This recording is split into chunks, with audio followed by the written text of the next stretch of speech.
sure that I'm live. Hold on a minute, I'm live. You know that I'm live, right? I'm live right now, so if you go over there, you're going to be in the camera. Just saying. Okay. Let me see. Everybody. All right, something I just want to make sure this is working on YouTube because, Oh, there's, I think it's going on TikTok. My daughter has the TV so loud. I hope she doesn't need a miracle here. Let's see. I didn't get my pies baked for anybody that's been questioning that. And that didn't happen today. I had every intention to do it. It took my, got my pie crust at room temperature and everything, and I just couldn't do it. But, there's always tomorrow, right, I guess? Yeah, there is, hopefully. We'll see.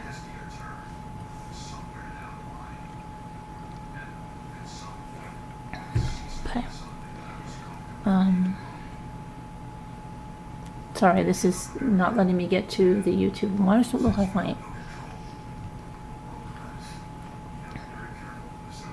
have some lipstick or something on it? No, it's not a filter. I don't have any filters on.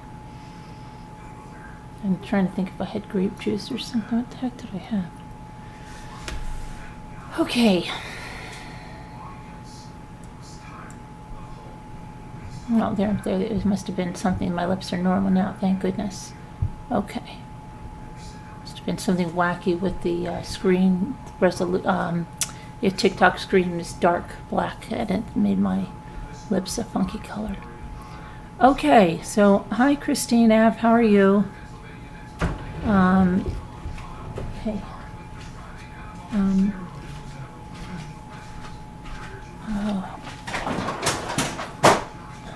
That's in my hair. So, hi Rob, hi everybody. Christine. See if Allie needs something. See if Allie needs something? Yeah. I'll ask her. Okay, and Linda. Oh, I'm in top chat, live chat. Let's start another goal.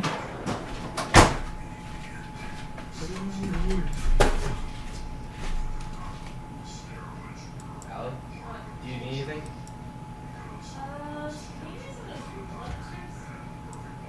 What is it? The fruit strips? Let me see. Okay. What flavor? Whatever. How many? Whatever you think's appropriate.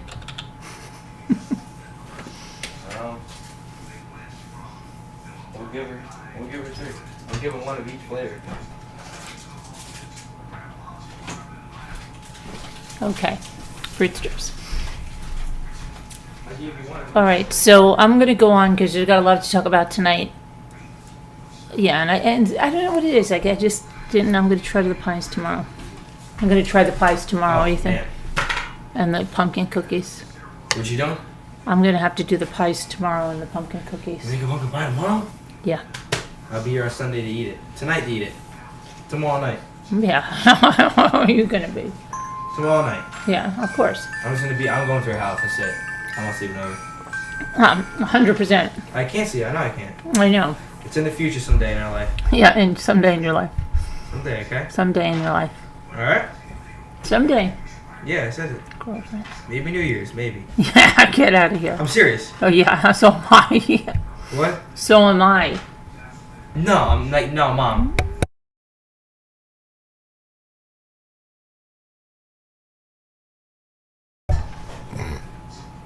Crazy, right? Thank you, Ruffles. Thank you, Christine. Okay, so let's go on with this. I don't know which one I want to do first. Is going to be, I think the Hannah one is going to be kind of involved, so we might as well get the other ones over with. And I don't mean over with, but let's take a look at what's going on. Okay. So, Diddy, let's talk about Diddy first, I guess. We're talking about Diddy right now? Yeah. Are you really? Yeah, why not? Everybody jokes about that guy. It's They P. joke. Diddy. P. Ain't Diddy. nothing like a Diddy party. P. Diddy, yeah, he has Sean Diddy Combs, yeah. Ain't nothing like a Diddy party, Mom? I guess not. Ain't nothing. The baby oil, right? Mm-hmm. It doesn't get better than that. Now look where it got him. He's in It's got him in a good place. he's in jail. He wants to get out. They won't let him give him bail, and now he's refusing to eat like Wait, a he little. did sex trafficking, right? Or something like that? Sex trafficking? Yeah, and he drugged people allegedly, and It's on baby oil so no one can get out and slip everywhere. That sounds so funny to do. I know, what a bright idea to use baby oil to do such a thing. Slip around everywhere.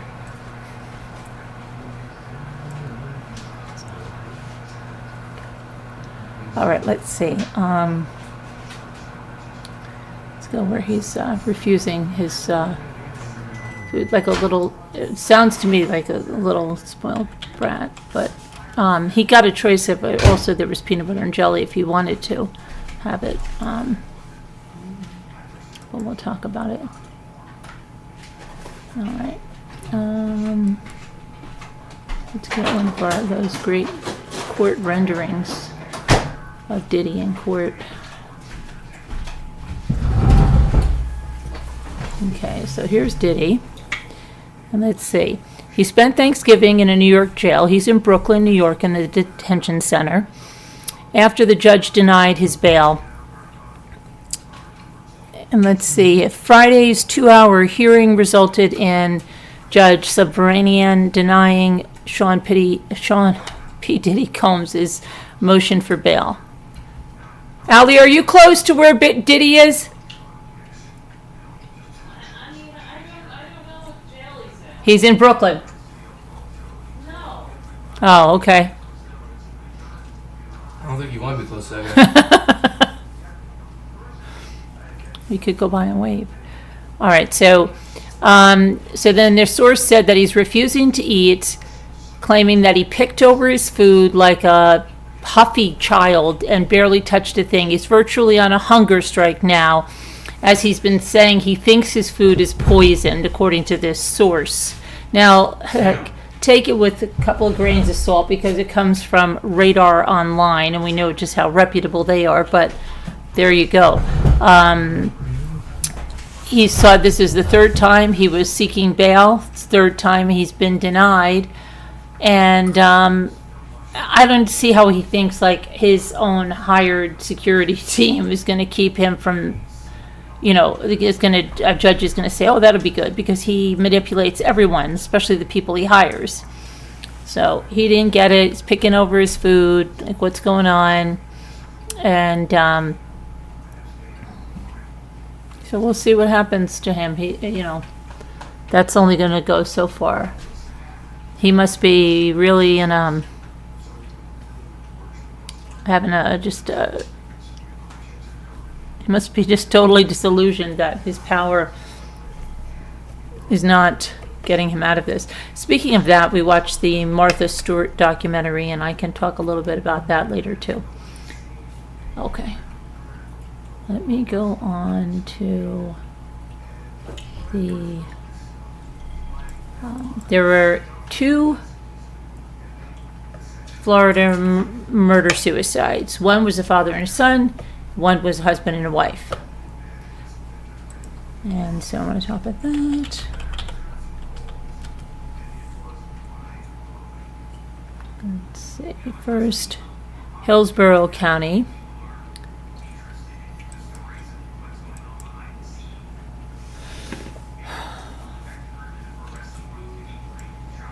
P. Diddy, see you later.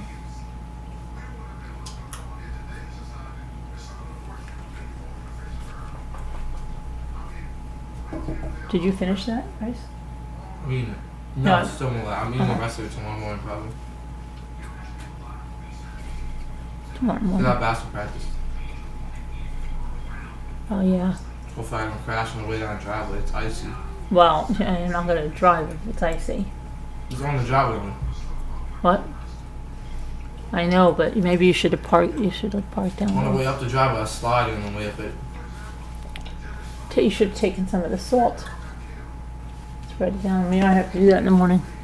Okay, so a 44-year-old father shot his 5-year-old son, then killed himself, rather than return the child to his mother's for Thanksgiving. Now that's really great. That's really why there has to be a course called Murder is Not the Answer to Your Problems. But this father thought it was, so he just decided to take the life of his son, who really hasn't even had a chance to live, and himself, 44 years old. No other way out, right? No other way. It's crazy. Hillsborough County Sheriff's Office said the boy's mother contacted them, said she was unable to reach her son or his father when she arrived at the father's home at 7:30 a.m. on Wednesday. Deputies found no immediate signs of concern, although the father's vehicle was in the driveway. The mother entered the home herself just before 10 a.m., about 2 hours after deputies left the first time, and she found their bodies. Oh my gosh. Deputies returned and confirmed the deaths. This is a horrible, horrible scene, said Chief Deputy Joseph Maurer. Not only for the mother and the family of the child, as they have to go through the holiday season knowing that they're missing the family member, but it's also a horrible scene for deputies that responded here today. Maurer didn't say why deputies didn't enter the home themselves and left that to the now distraught mother. Detectives have found no notes inside the house, but have several electronic devices to go through.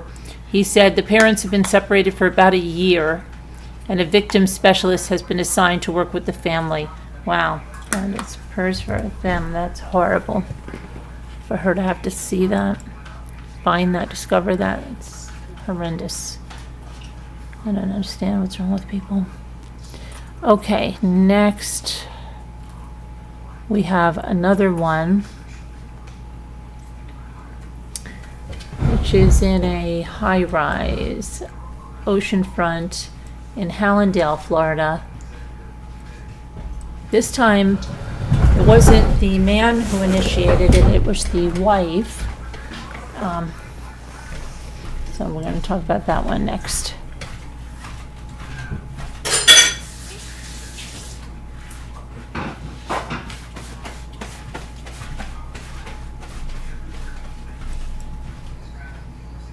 Okay. I love you guys. Good, I love you.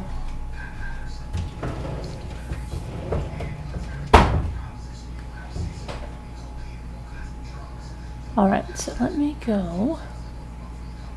And I just lost my thingy here. Okay.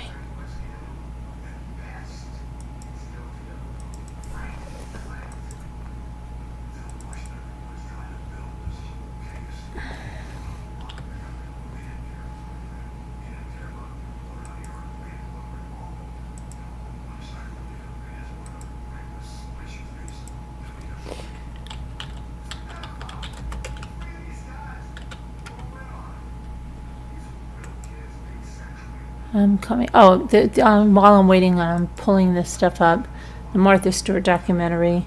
It was very good. I mean, I know she wasn't happy with it, and I don't really know so much why. I know she said it concentrated a little too much on the trial, so she thought, but I don't know. I mean, it kind of shows her as very resilient, coming back, and I don't know. This guy kind of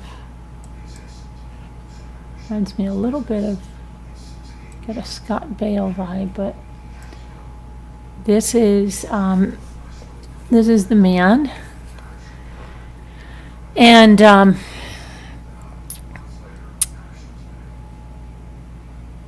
probably butcher his name because I think it's Pashtim Krasnicki, 34 years old, was shot and killed by his wife, Sabrina Krasnicki. His sister wrote, "The person he trusted most," on social media.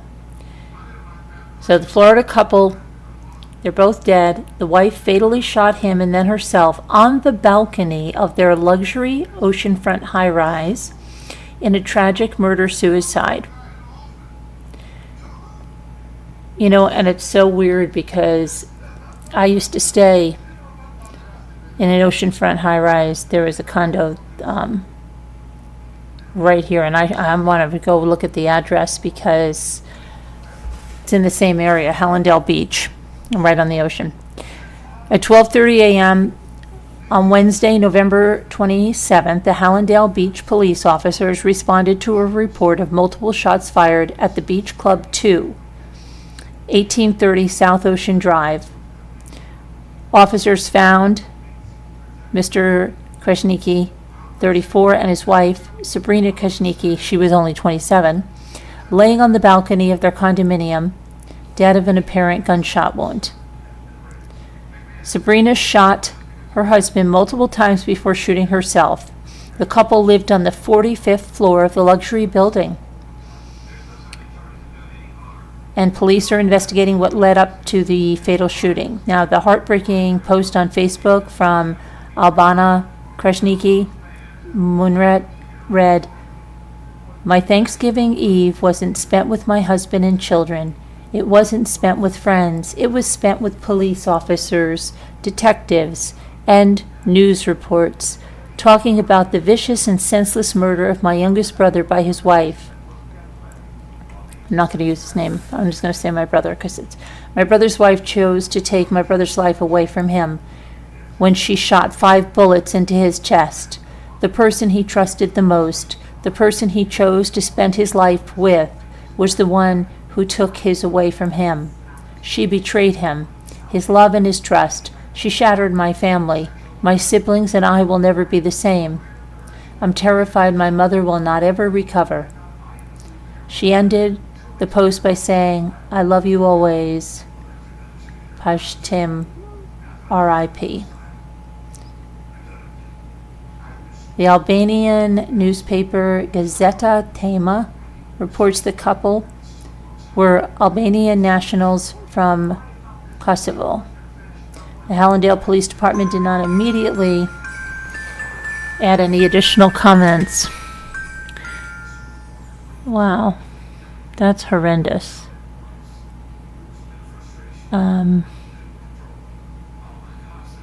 Wow. I just want to see if this is... And I just have to veer off course for just 1 minute, because this is the 3rd Florida case right now, and this is I'm telling you, there is something. Well, we know Florida has a high preponderance of crazy crimes, but there's really something wrong with people. Wait till you hear this one. Here's for that family there, and then this is, I don't even believe this one. Brian Hiltebeitel was viciously attacked in a random act of violence and killed on a Sandhill Crane Golf Club in West Palm Beach, Florida, November 25th. A man was arrested, that's the man you see right there, for allegedly killing a man with the victim's golf clubs on a Florida golf course on Monday, November 25th in West Palm Beach. Junior Boucher, 36, was charged with first-degree murder in the death of Brian Hiltebeitel, who was 65. This guy's 36. He killed a 65-year-old man. That man, 65-year-old, was reported missing by his family an hour before, and he was viciously attacked in the random act of violence. According to the affidavit, I can't speak tonight, the witness heard Brian shouting, "He's trying to kill me," while running away from Junior Boucher, who was waving the golf club. Like I've heard this before with Junior Boucher. The name is very familiar. Boucher was previously arrested on an unrelated drug and domestic battery charge, allegedly began striking the man, Brian Hiltebeitel, in the head with the golf club. Boucher then chased Brian towards a pond on the golf course's first hole. He allegedly continued to hit the man in the pond, then in the water. He jumped on top of the man and appeared to be choking him. Once he was no longer moving, the suspect allegedly struck him in the head several more times, and then he got out of the water, stripped his clothes off. Authorities then responded to the scene and found a naked Boucher running away. Officers went to the man, extracted him from the pond where he was found. He had multiple deep lacerations in the back of his head and on his person, and he was pronounced dead on the scene. Boucher tried to flee from authorities but was arrested only after the use of an electronic control weapon. He was taken into custody after a short-foot pursuit. At this time, it does not appear that Boucher had any legitimate purpose for being at the golf course.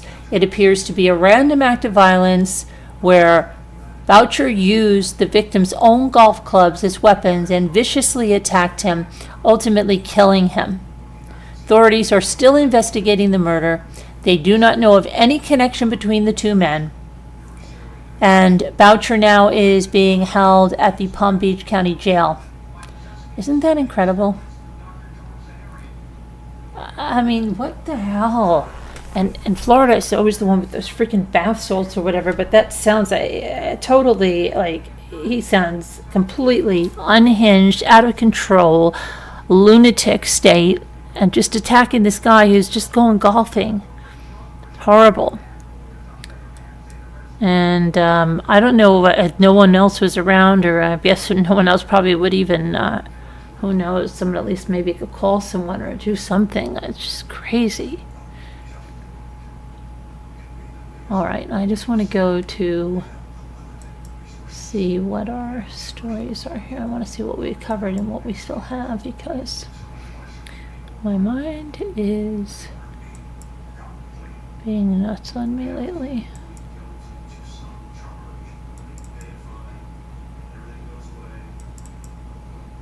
Come on. Let's see.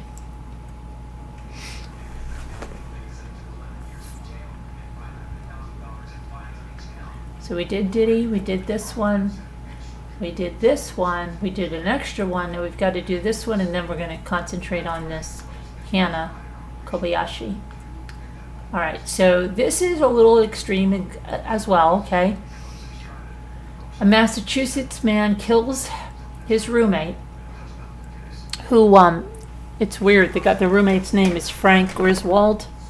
You know, Griswold, we watched Christmas Vacation last night, or you might have even watched it yourself. It was on replay on TNT. It might be all weekend long, I don't know. Griswold, during an argument over Thanksgiving prep. I think that's a little bit, you know, somebody might say, oh, you're set in your ways, or oh, you're too rigid, oh, you don't ever want to deviate from your recipe, or whatever it is. But killing your roommate over an argument over Thanksgiving meal prep is just taking it too far. It's taking it way too far. Okay, so let's talk about it, all right? Don't even, can't even really understand that somebody's going to do that over some Thanksgiving meal prep, right?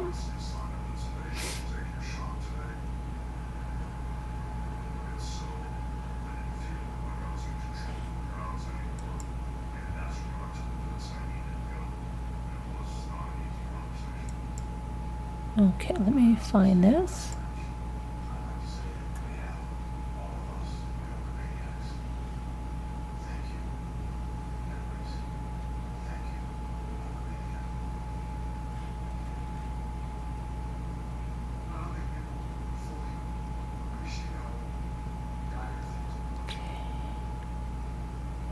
Here we go.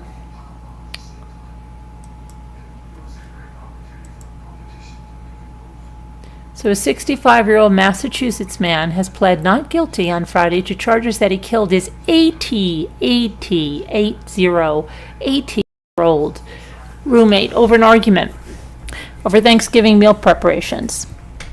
The Plymouth District Attorney's Office said that Richard Lombardi, that's the 65-year-old, is charged with assault and battery on an elderly person in the death of Frank Griswold in the home they shared. Police say Lombardi shoved Griswold to the floor on Wednesday because he wouldn't stay away from the food that was being prepared. Lombardi grabbed his back and threw Mr. Griswold to the right, tossing him to the side. The defendant did surmise that Mr. Griswold's feet got tangled up and that he fell and hit his head on the floor. Plymouth County Prosecutor Joseph Presley said that in court on Friday. Lombardi called 911. First responders found Griswold bleeding from the head on the kitchen floor. Prosecutors say Griswold died from blunt force trauma to the neck and head. Court documents say that Griswold and Lombardi have known each other since they worked together in the 1990s, and they've lived together since 2001. Lombardi's attorney, Marshall Johnson, said he believes the death was an accident. He's resigned. He's shocked because no one had told him that his friend had passed away until I told him this morning. So naturally, that's had quite a devastating effect on him mentally. Lombardi was ordered held until a dangerousness hearing next week. Oh my gosh. That's crazy. So they lived together for 23 years. Who knows? Maybe they were a couple. Maybe they weren't. Maybe they were good friends. Who knows? Crazy. Absolutely crazy. Maybe the older guy had some kind of dementia or something and he kept touching the food, but still that's an over-the-top reaction, right? I don't know. Could it have been an accident? Did he fall? Was it a freak accident? I don't know. It's just...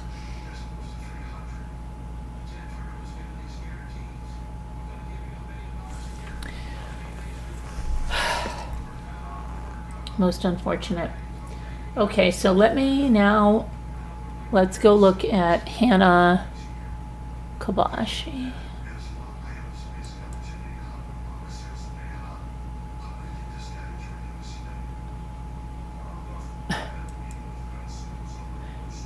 And I don't know if you caught it before. I guess the scuttlebutt at the school about the Diddy party is everyone thinks that Diddy used the baby oil. I don't know if you heard, Ethan, the baby oil, so that they would put it all over the floor and that they would slip on it and couldn't leave. Did you hear that? My goodness. Oh, thank you for getting your membership back to being a Deputy Rambler. Thank you, Christine. And thank you to our first super chat of the night, which was Ruffles and Reddy and Christine. Christine, it didn't register Christine's super chat in there. Look at that. Why didn't it do that? It only says we made one of our goal and we made two. That's not nice. Linda Uribe, I hope you're okay. Uh-oh, what happened?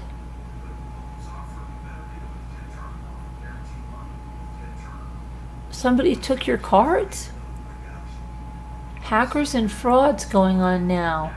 Keep up with your accounts. Check on them daily. There are lots of frauds going on. It's crazy. I got sick when it happened. Oh, is that what happened to your membership? You had to cancel your cards? Yeah, be careful. They used two of your cards. One they used for 200, the other for 100. Crazy. I got so upset I couldn't. Oh, don't do that, Christine, because you had those stroke. You had that stroke. You don't want to get yourself really upset about that, right?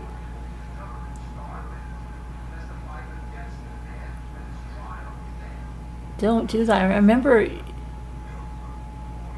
you had the really high blood pressure or something, right? And then you went to the hospital, and then we didn't see you, and then you said you had stroke. That was I'm remembering correctly, right? I know my memory is just sometimes it's a little weird, but yeah, is that right? You came in and you were saying that you didn't feel good and stuff, and then you went to the hospital, right?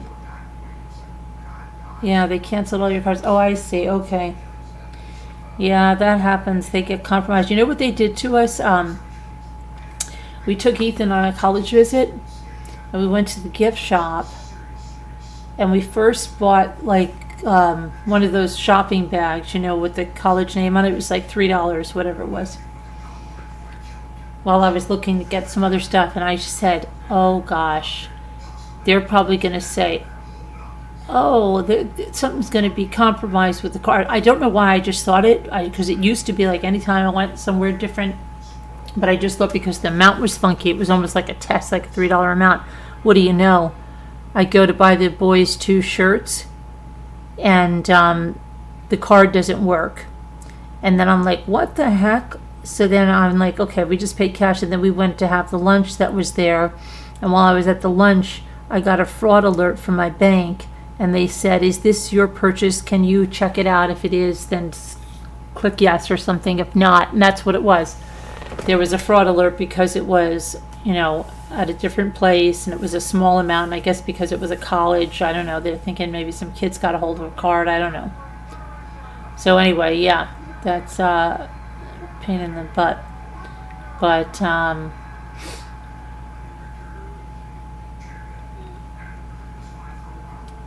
what do you say, Justina? Hi, Justina. Okay, let's go to about Hannah.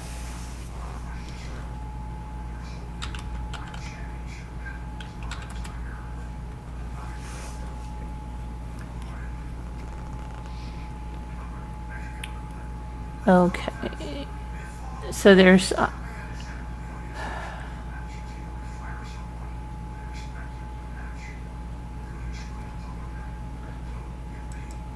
think there's stuff on TikTok about someone was controlling Hannah, and let's see here. The sisters of missing Hannah Kobayashi said Wednesday that the cryptic text messages Hannah's family received may have been sent by someone else, and adding that it feels like someone was controlling her. Intuitively, knowing her and being so close to her my entire life, I just know this is absolutely not like her, said Sydney, her sister Sydney.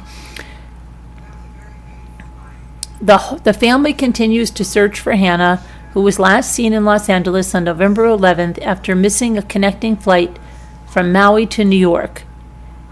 Sydney pleaded for compassion and continued support, describing her family's anguish as they searched for Hannah while mourning the suicide of their father, Ryan.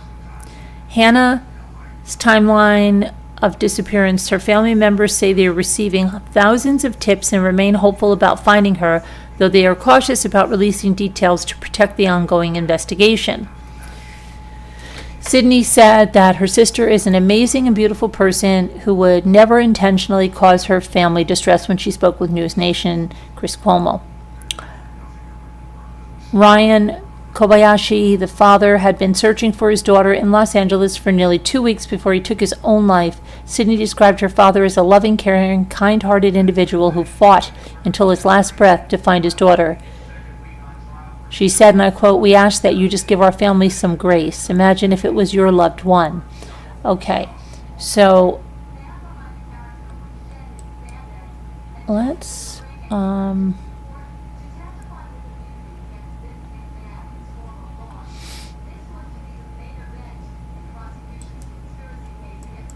take a look, because there's a twist and stuff and a few more. That was, we're going to go through this because there's been a few days of updates, all right?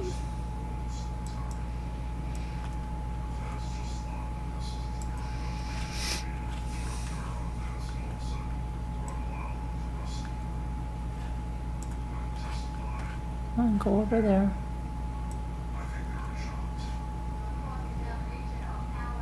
It's a picture of Hannah. I'm going to make that a little bigger. There we go. Okay.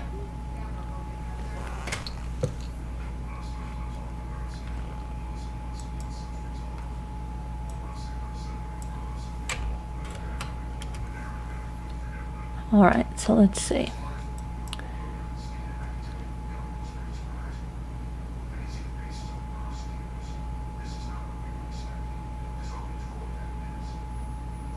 Surveillance videos have shown Hannah at a mall and a train station in Los Angeles, and odd messages and online payments since then have only added to the mystery behind her disappearance. On Tuesday, LAPD Chief Jim McDonald said police determined Kobayashi intentionally missed her flight, saying, and I quote, "Our hearts go out to the Kobayashi family during this unimaginable time of grief. We remain fully committed to locating Hannah and supporting the family as they navigate their way through this tragedy."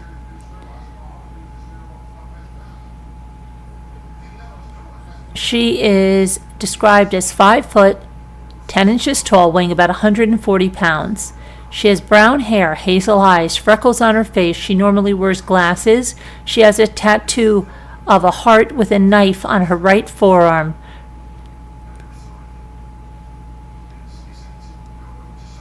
Let's see. She was on the same New York-bound flight as her ex-boyfriend. They kept their tickets even though they broke up because they couldn't get a refund, and they planned to go their separate ways after landing in New York. The ex-boyfriend made the connecting flight, but she didn't. A day after missing her flight, the LA Times reported that Kobayashi went to a bookstore at the Grove Shopping Mall in Los Angeles, Fairfax District. Her aunt told the newspaper that she sent a photo of a book to a relative, and using data from the photo, the family later went to that bookstore and confirmed that she had been there and she had filled out a form for a newsletter. She also sent 2 payments on Venmo to 2 people her family did not recognize. Police say she remained active on Instagram. On November 10th, she was identified in a promotional video for a LeBron James Nike event at the Grove. She also posted a photo of the event on her Instagram, her last post, in which she tagged the LA Times. Let me see here. Where's her Instagram?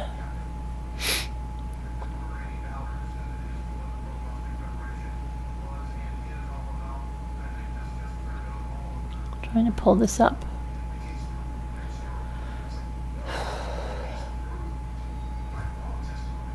Come on, come on, come on.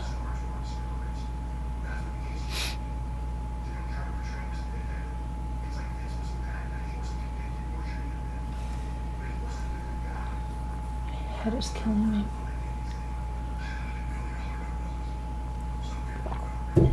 Okay, I'm trying to pull up her Instagram. I don't know if they've taken it down or whatever. It's like taking forever to come up, so let's go on with that.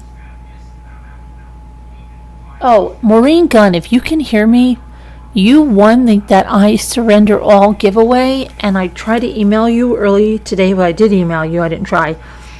And the company was like, we have to have the winner's information by today, and I hope that she'll honor it tomorrow, but I really need you to send me your shipping address so I can get that for you, and I really hope that we can still do it. So please just go ahead and do that as quickly as you can. Maureen Gunn, Maureen Gunn, Maureen Gunn.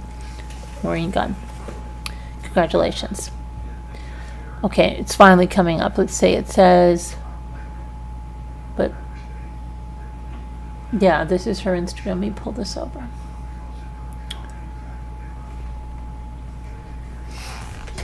Okay. So it's right here. I'm sure. Oh my goodness, get over there. Get over there. I don't know how many of these she got since she's been missing, because a lot of times when that comes up in a case, people follow it like I do now. Right there. Here to stoke your healing and creative journey, Forage Fairies, Oahu, Maui.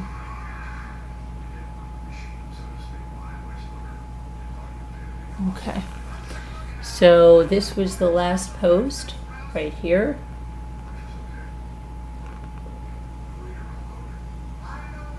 And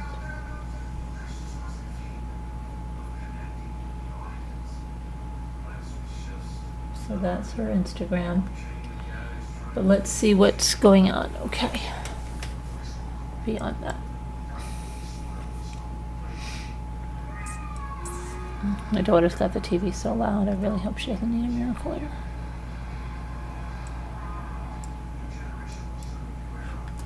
Okay.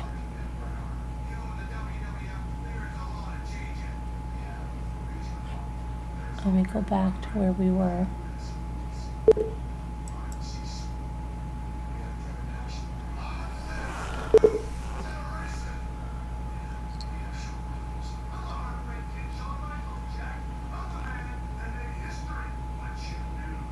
Okay, so I don't know why it's bringing us Diddy Combs. We don't need Diddy Combs, thank you. Bye bye, Diddy Combs.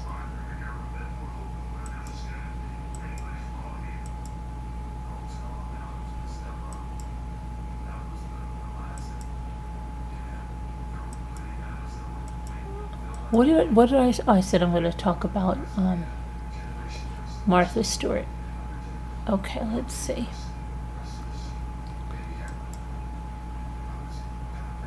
So Hannah, they're thinking, okay, let's just recap real quick, that she is, that it was, she didn't miss her flight, that it was intentional, that there may be someone that's controlling her, but let's see, there's another,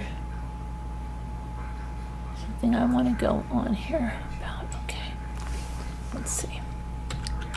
And thank you to whoever just sent that. I don't want to make I'm going to go back and see it in a second. I really appreciate it, that it's helping us make our goal.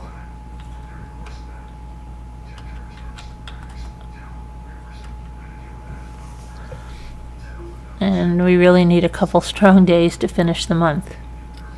It's been quite a month. All right, so let's see. I know that they had a twist.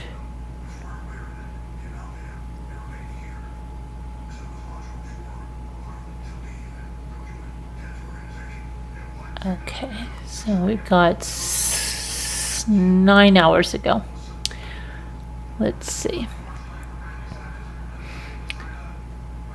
Her relatives are grappling with an additional tragedy after Kobayashi's father was found dead on Sunday near LAX of what police say was an apparent suicide. He was 58 years old, and he was found in a parking lot in the 6100 block of Century Boulevard. He died from blunt force traumatic injuries. The search is still on for Hannah, said her aunt, Larry Pigeon. I know everyone is focused on Ryan's death, but he would have wanted us to continue searching for his daughter. We're still here despite everything, and we need the public's help now more than ever. So let's recap this. Who is Hannah? Hannah's a 30-year-old Maui resident. She left Hawaii for LAX on November 8th. By the time her flight arrived in Los Angeles, she didn't have time to make a connecting flight. Now that's now changed, and they believe it was intentional, that she did not take that flight to John F. Kennedy International Airport in New York City. She is 5'10", 140 pounds, brown hair, hazel eyes, and those tattoos. A knife tattoo on the forearm, freckles on her face. She was booked on the same flight as the ex-boyfriend, right? They couldn't cancel the tickets, couldn't get their money back, so they weren't going to stay together during the trip. They were going to go their separate ways, but he made it to New York. She didn't. After she didn't get on that flight, she went to the Taschen bookstore near the Grove on November 9th, sent a photo of a book to a relative. The family later used the data from the photo, went to the bookstore where they confirmed with employees that not only was she there, she signed up for the newsletter. And she put their Maui address there. On November 10th, she attended a LeBron trial experience, an event held at the Nike store at the Grove. She was seen in a promotional video about the pop-up event.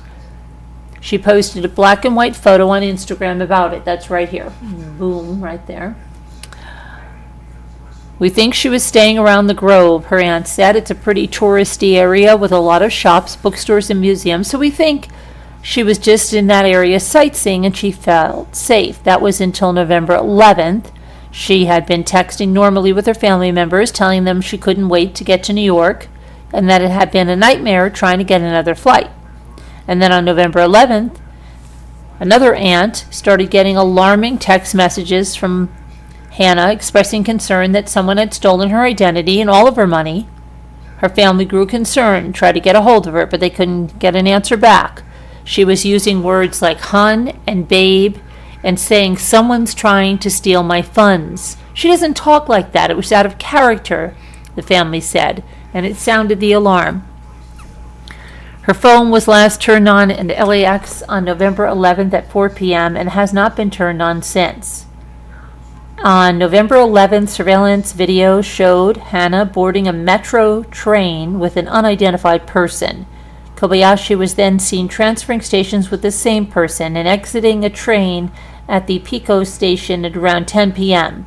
Pigeon declined to provide a physical description of the person that Hannah was with because she does not want to hinder the police investigation.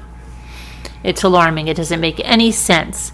The Pico station isn't near any hotels. She said that the footage is 100% her.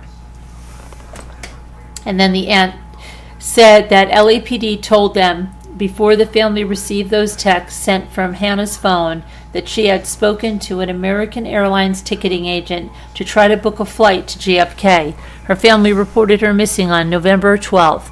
The family wrote in a November 18th Facebook post that in the video footage of Hannah near the Pico station, it is evident Hannah does not appear to be in a good condition, and she is not alone. I know that's alarming, whatever it is, and they don't want to release details on that other than that. LAPD detectives are investigating Kobayashi's disappearance as a missing person, and they had no updates to share on Tuesday morning. Okay. At this point, we can't rule anything out because it's been 15 days since she's been missing and no one has heard from her. We're considering abduction or trafficking. There's something the family has to come to grips with over the past couple of weeks, but that doesn't mean we're losing hope or giving up. The LAPD has also informed the family that they've escalated the case and put out a lot of manpower on the investigation. Her aunt said it's a huge relief that the police don't think that she left on her own accord. Hannah is a 30-year-old woman, this is her aunt speaking now, and I quote, and unfortunately, if you're not disabled, a minor or an elderly person with dementia, they don't take your case seriously because they think you voluntarily went off on your own. LAPD didn't really take the case seriously until a week after she went missing.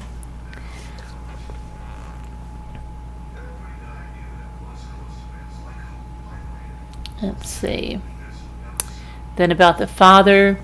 Her father got to Los Angeles on November 12th to help look for his daughter. He was searching the streets, including Skid Row, for days. I don't think anyone knows what it's like to not know where your daughter is, the aunt said. He died of a broken heart, and these people saying he had something to do with it, it's just cruel, and it needs to be shut down.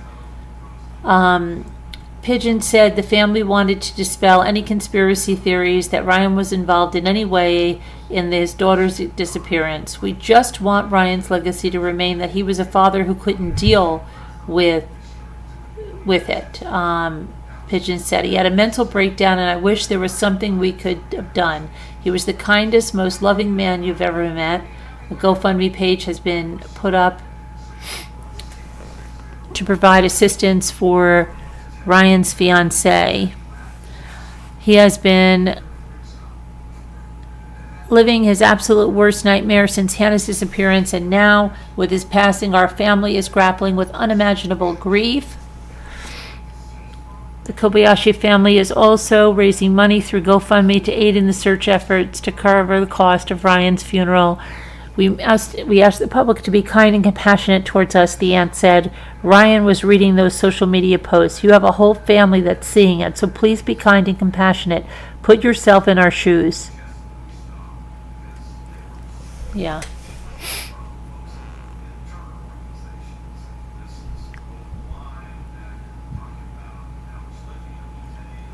Okay, so let's see what else we have here.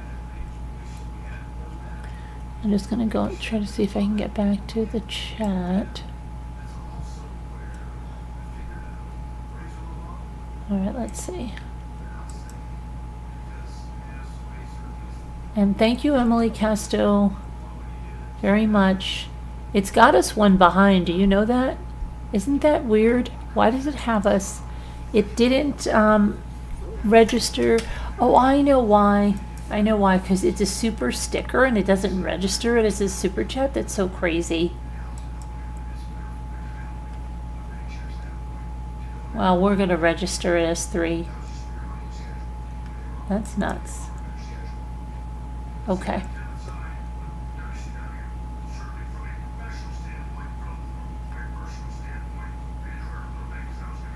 Let's celebrate your first Super Bowl. Who is that? Emily Casto? It's not her first Super. I don't know why it's saying that. This is all kind of messed up, I think. It's weird. Okay. No idea what's going on.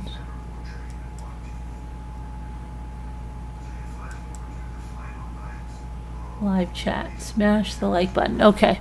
Yeah, smash the like button. Thank you, everyone, for being here. Okay. So let's see what else. Did anybody hear anything else about Hannah?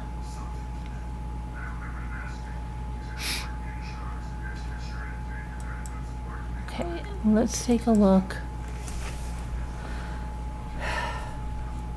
here at let me just check if there is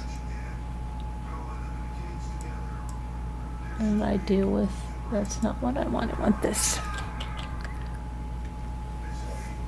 Okay.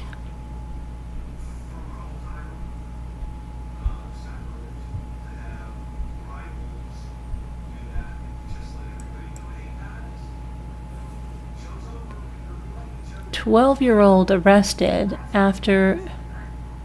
Wow, a 12-year-old was arrested, listen to this one, after he was driving his grandfather's stolen car 160 miles across the Washington State mountains. Is that crazy? Thank goodness nothing happened. Remember that horrific case when... I don't want to say that.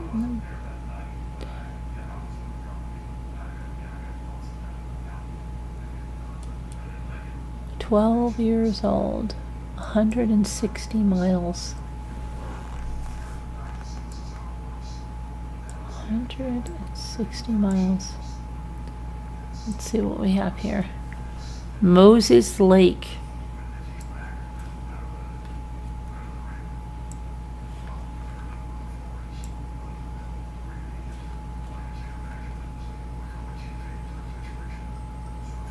Oh.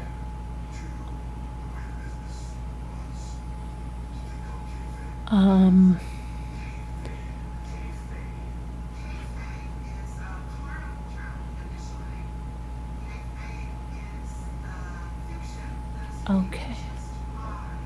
Sorry, I thought there was another update on Hannah. Okay.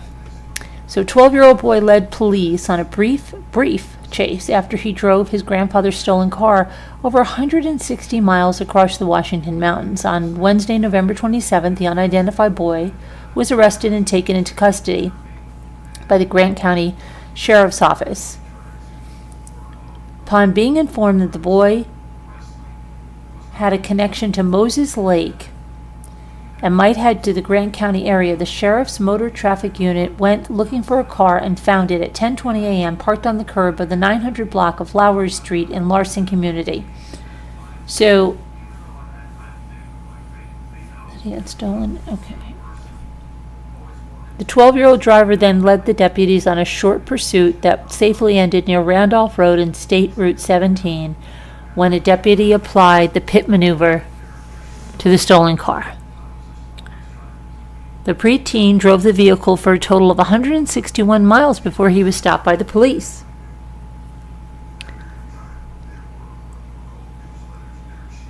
According to the sheriff's office, no one was injured in the chase and damage to the vehicle was described as minimal.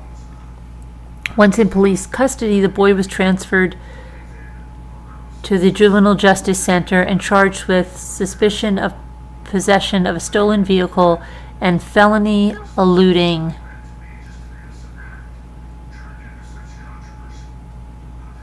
Okay, and people are saying there's got to be more to this story unless he has some troubles at home, or was he in need of the speed in order to pump his adrenaline? If it was a girl, people would assume she was fleeing a victim. Instead, a boy was a criminal. I wonder where the boy was headed. Was he trying to visit parents or someone else for Thanksgiving? I feel very sorry for this boy who had to resort to stealing a car from his grandfather. Yeah, I wonder where was he going, right? Where was he going? They're not telling the whole story there. It doesn't seem like it.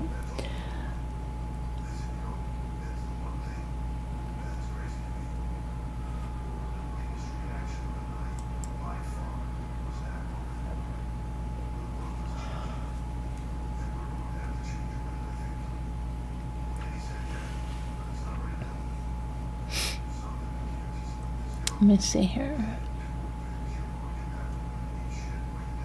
Anything else there? Let's try.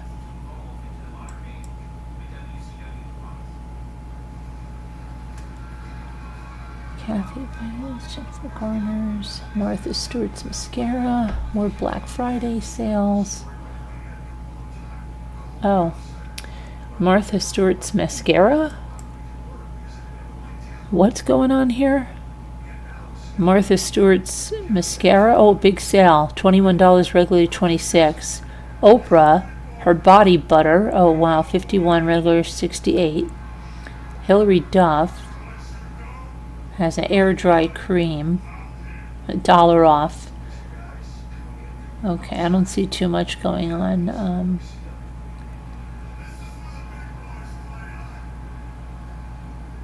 Crazy. That Shark hair dryer, that's $229. That's like, I'm not spending that. It's great. I don't think so. Okay. All these people. Anyway,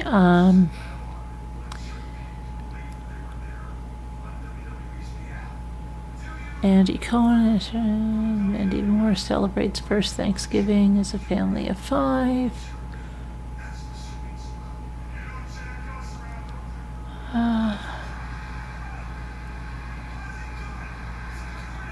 Oh my gosh, my daughter's got that TV so loud. It's crazy. So we watched, I mean, if you haven't watched the Martha Stewart on Netflix, you should watch it. I think it's good. I think it's very good. I would definitely watch it if I were you. I wanted to see a little more. All right, let me go to something else I was going to look at now, which was, what was I going to look at?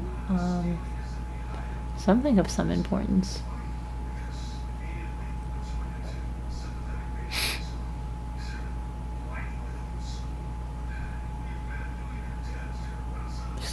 Something, what was it?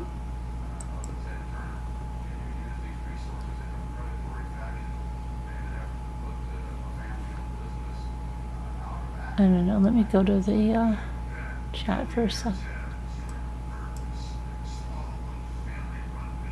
See if I can find where you guys are. Here we are. Oh, Marine Gun? Okay, please do it right now. Send me your address right now, and then I will go send it to her, and I think I'll get it in because it'll still be, it won't be the next day on the West Coast. Please send it now. Did you see it? Let me see if you responded to me, because I have the form open where I have to submit it. Okay, I'm going to go check if you responded to me.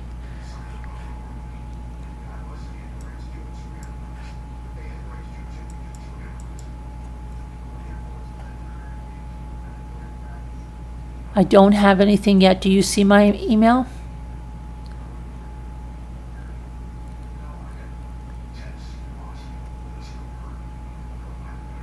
Let me refresh my mail.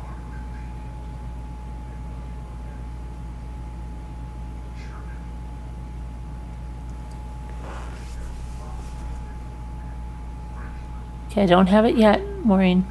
I'm gonna check back with you and see if.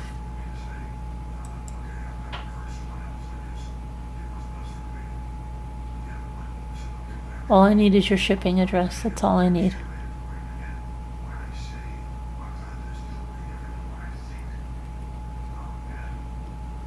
I'm trying to get back into the chat.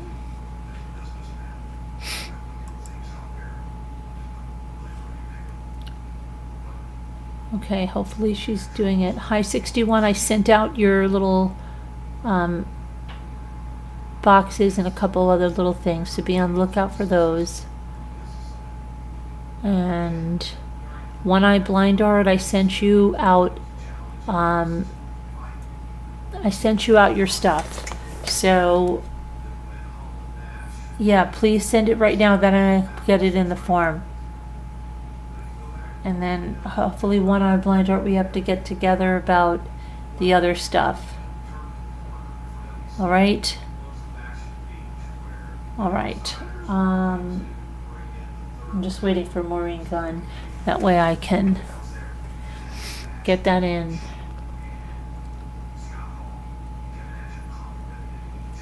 Yeah, they gave us a really tight turnaround this time.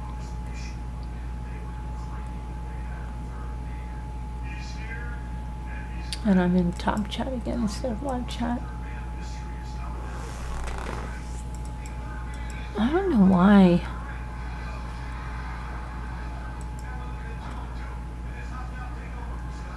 So let's see, it has been making us 2 out of 10 for our goal.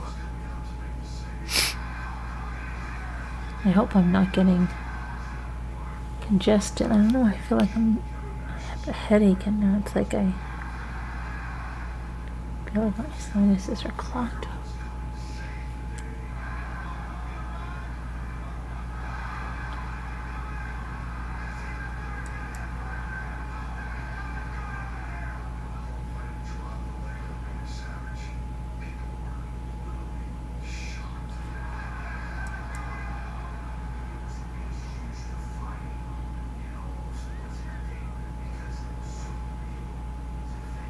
Yeah, I'm waiting. Yeah, make sure to, yeah, let me know. Hi. Alright, let me see if she sent me this now.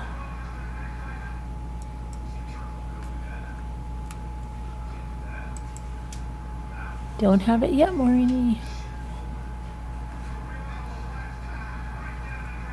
Unless it went to one of the other tabs. Let me see. I think so.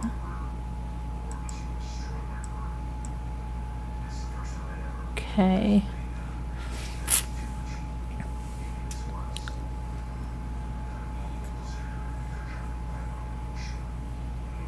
I'm getting so hungry now. I don't know what's wrong with me. I feel so hungry now. All right.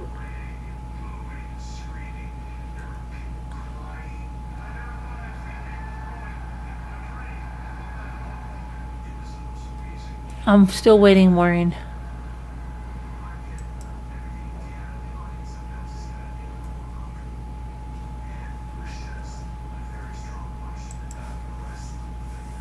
Okay, just let me know when you have it. When you've sent it. I'm glad you heard me. Maureen Gunn, Maureen Gunn, Maureen Gunn.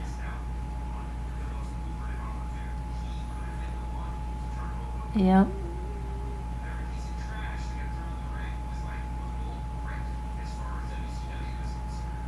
Did anybody find any really great Black Friday deals? I didn't.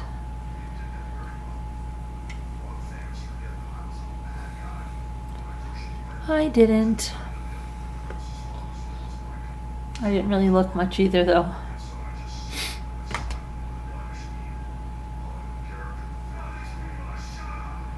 Hi, Gilby.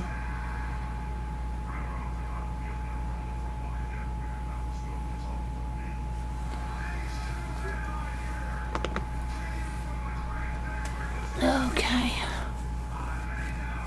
You're still looking? Are you? Isn't it over, little lighty? It's going to be Cyber Monday. Cyber Monday. Mostly just Christmas stuff. I really didn't see anything spectacular. But like I said, I looked for about 5 minutes. Hey, thank you, Justina. There we are, number 3 of our 10. Thank you, Tina. Okay, let me see if I've gotten that email from Maureen yet.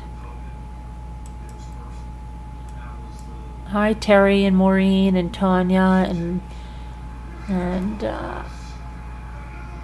Diana, Kitty Mom, and everybody over there on the TikToks. Everybody, if you're on Kick, or I don't know if it went to D Live or wherever else we're multi-streaming. Thank you. Thank you very much. Okay, it's making me log in again, so maybe it will refresh it this time, hopefully. And then I can get this in for you because I have the forum open. I just need your information. That's all I need.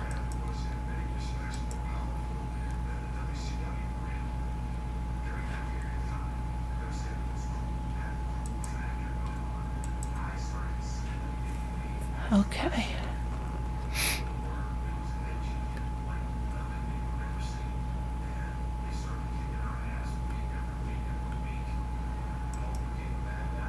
I still don't have it. I don't know, maybe, are you emailing it to my other email? Let me see. I don't know, Maureen, I don't have it. I emailed you. Alright, I just wanted to get it in. That way I don't have to worry about it, and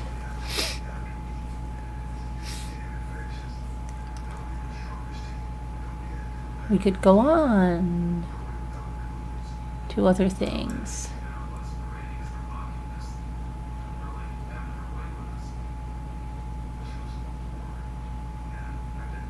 All right, let's see.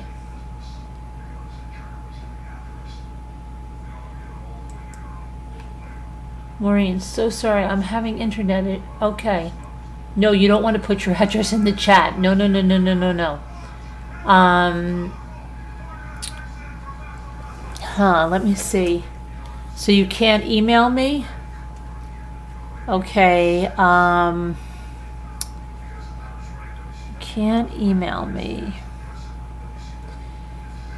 All right, let me think. It sucks that there's no DM on YouTube. There is no DM on YouTube, right? You're going to bed, Linda? Okay. Thanks, Tina.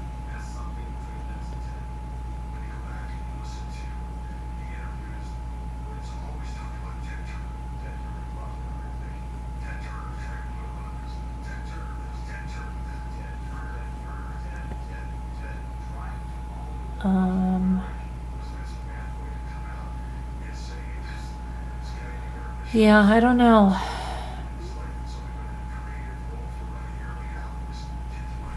That's so weird. Okay. Well, keep trying. Let me know if it goes through. I don't know. We can't put it in the chat, but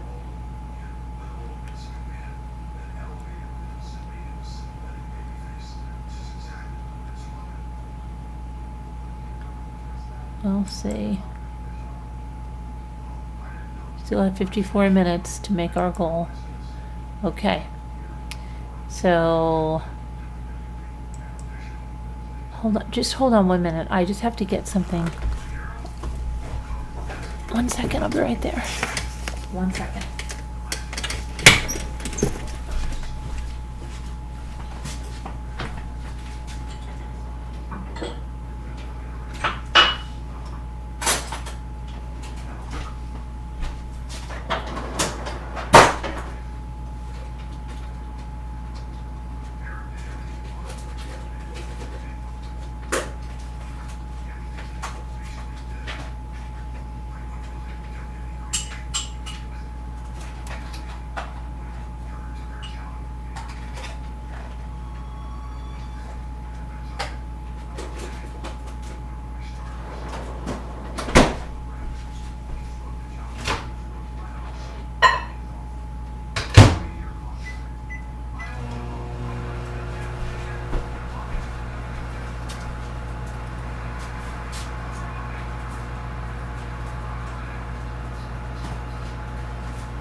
Sorry. I had to get something for my headache. And, I'm sorry. We're gonna go on.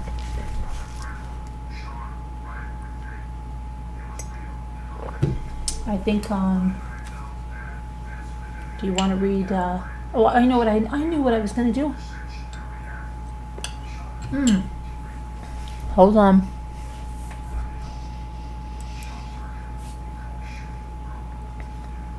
I had to get a little something to eat with all those pills I just took. Okay. Let me go to... I wanted to check on Gypsy Rose because she's in Florida, remember, with Ken's father. See how that's going.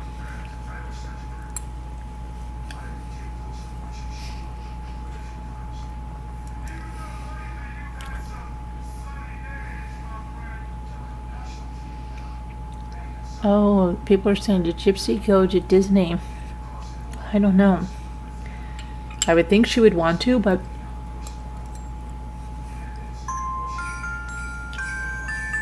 I would think she would want to go to Universal because of Harry Potter.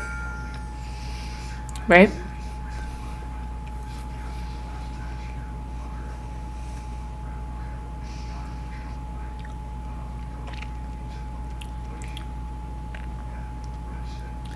Okay, so let's see.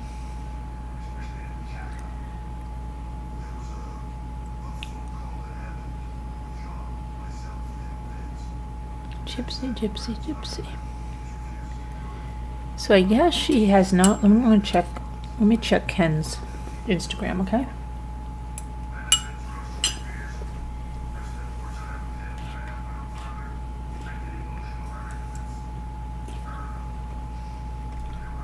Let me check Ken's Instagram. I'm just gonna put it over here, just because I go in on my Instagram. And then I go to my messages and I go to Instagram and Kenny. Nope, he has not updated his. Or if he has, it's been taken down already. And she, my dear, has not updated hers. So I bet you what she's doing, I wouldn't put it past her that she's in Walt Disney and doesn't want to let anyone know.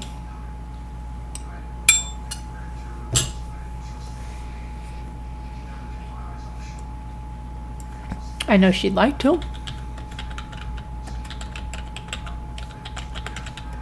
Let me see if I can say anything about her.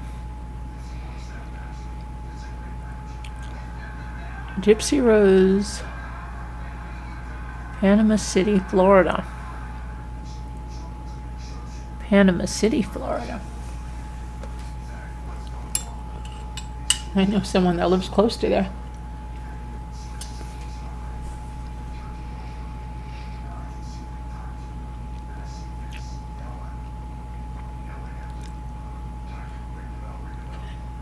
Well, apparently, the only one I see, the only picture was the one of Jip and Ken, and that was before Thanksgiving, but I'm sure they're going to be coming back soon.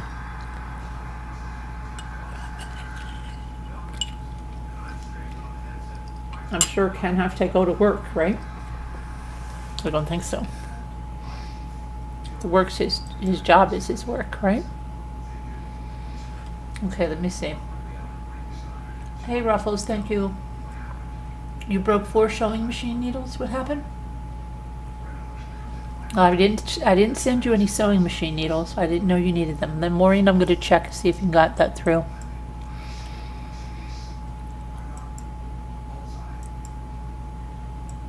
Okay.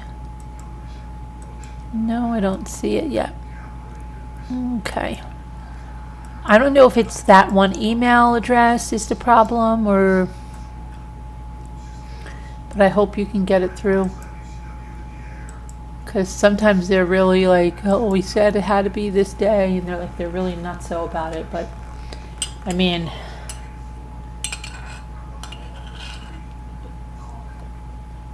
we can only do what we can only do, right? Okay, let's do something else then. Gypsy is not going to be an option.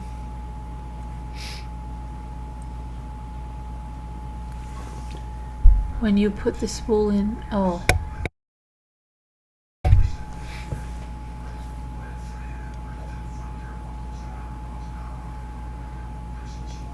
All right.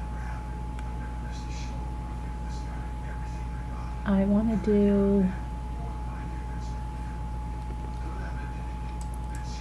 let's see what else we can find to keep ourselves busy here.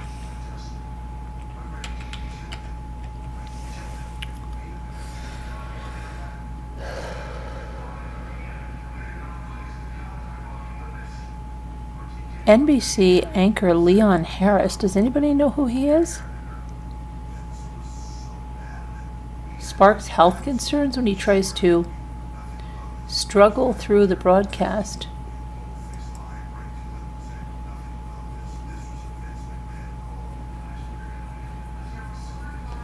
Oh, let's see what's going on here.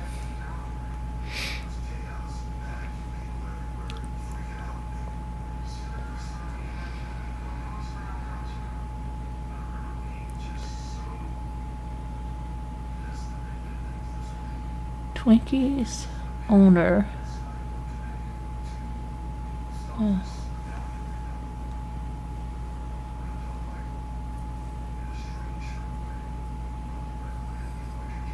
Okay, you're going to need a real ID to fly.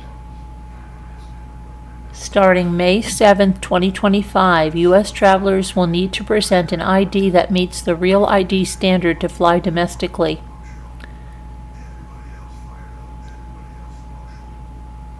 All right, check if your driver's license or state has the star in the upper right corner. If it does, you already have a real ID and you don't need to do anything further. If you don't, you got to go back and get one, or you're not going to fly. Okay, let's see what else we have going on. I hope he's all right. 150 fruits and vegetables recalled. Oh, that's good.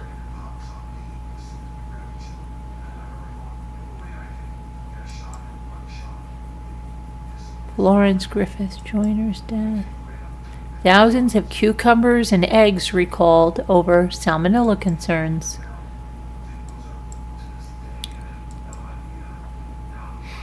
FBI issues holiday scam warning for for online shoppers. The FBI. Let's change the graphic, right? Because we're talking about scammers. And the FBI is issuing this warning. There we go. About online scams as the holiday shopping season gets underway, Black Friday and Cyber Monday. Every year, thousands of people become victims of holiday scams. The FBI cautioned against 4 types of scams. Non-delivery, when consumers pay for goods online but never receive the items. Non-payment, when the purchased goods are shipped but consumers never receive the payment. Auction fraud, when a product is misrepresented on an auction site. And gift card fraud, when a seller asks the consumer to use a prepaid card for payment. A 2023 report from the Internet Crime Complaint Center found that non-payment and non-delivery scams cost consumers more than $309 million last year. Credit card fraud resulted in $173 million in losses. Be careful. Okay. Fruit and vegetables recalled due to possible listeria. It's causing an hysteria about the listeria. All right, let's see what's happening. Gracie's Kitchens, based in New Haven, Connecticut, is voluntarily recalling all the fruit and vegetable products that were manufactured at its facility between November 4th and the 13th. That's because they may be contaminated with Listeria monocytogenes, bacteria that can be fatal among young children, frail or elderly people, or people with weakened immune systems. Okay, so this is Gracie's Kitchen's peppers and onions, fajita mix, sliced mixed peppers, broccoli and cauliflower, broccoli florets, cauliflower florets, diced red onions, diced white onions, diced carrots, and diced celery. Anybody have that? If you did.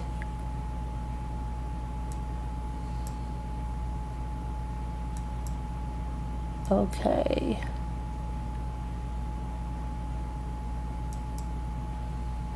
Two brands of dog treats recalled over serious health threats. Let's see what they are. Gaines. I haven't heard it since Gaines Burgers. Remember those? Gaines Burgers. I haven't thought about that in ages. Gaines Pet Treats LLC is voluntarily pulling 204 of its 5-ounce bags of Gaines Family Farmstead chicken chips due to concerns about salmonella. Okay, these are what they look like.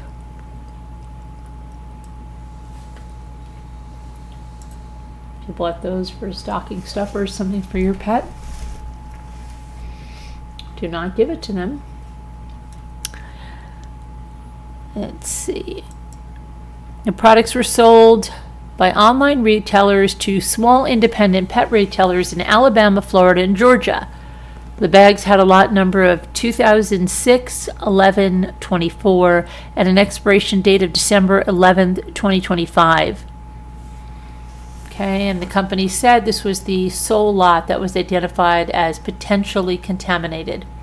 Then there was a second recall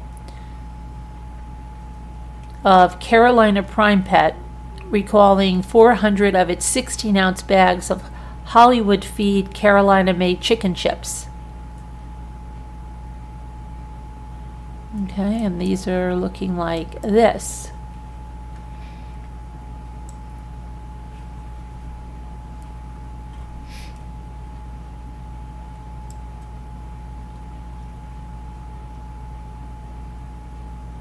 Okay, and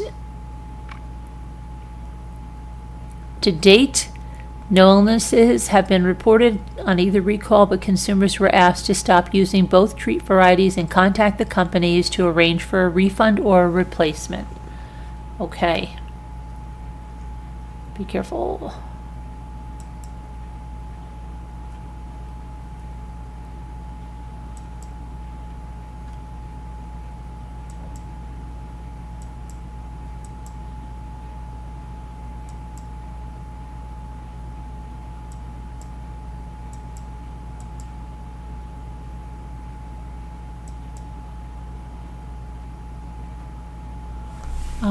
Bereavement.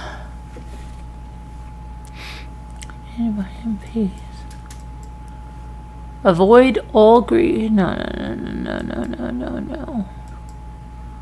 That's a fallacy. Cucumber recall. Great Lakes, feet of snow piles up.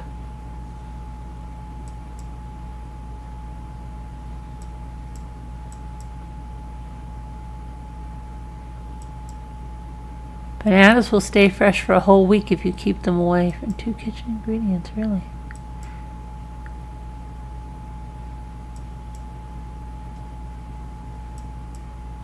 Trying to see if there's anything else. Cities that could get 5 feet of snow, get out of here.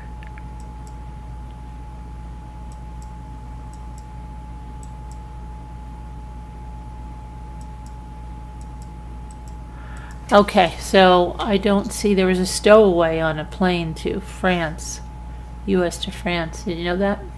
I heard about that the other day, and they're really looking over airport security and how that could happen. Okay. But it did, and it's not good. Have we seen Kevin Leonard? Kevin Leonard must be on a 2-day sleep. Where is Kevin Leonard? Everyone must check on their accounts. Yeah. Maureen, did you get that through? Just trying to see if you give me a heads up on that. Let's do some real estate fun. And I'll check before I go to bed, Maureen. I hope you can get it through. Not, I'll try my best. Okay. Let's do something a little fun, right? Then we'll do word cookies. Oh, shish. Okay.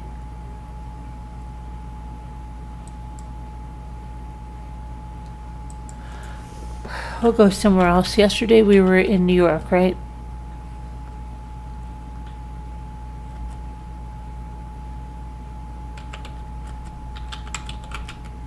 Okay.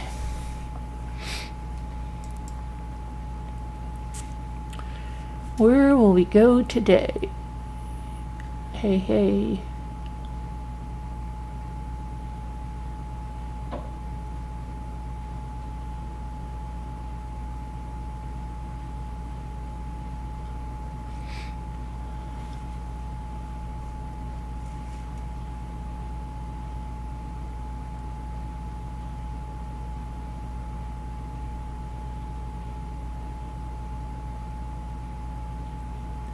Georgia,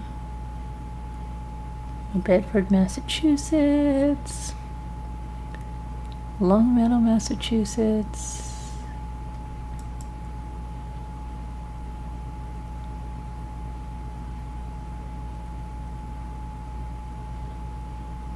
okay,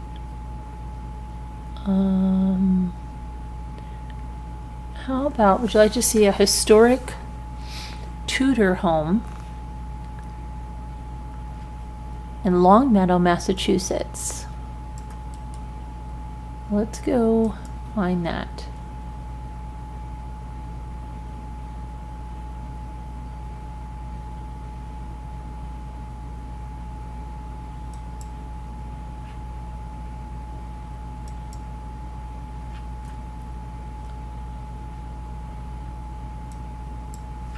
Okay, here we go.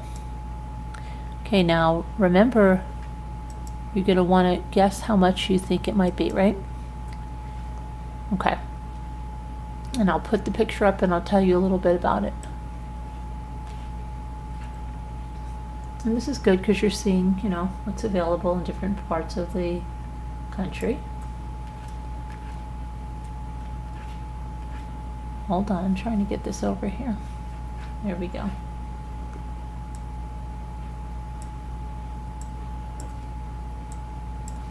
And I'm just going to close up.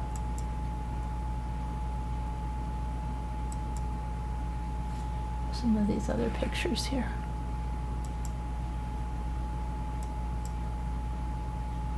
Don't need that. We don't need that. And we don't need that anymore. We don't need that. Okay. So got rid of the one I wanted and put you back and get rid of that. Okay. And now we can push this over. There we go.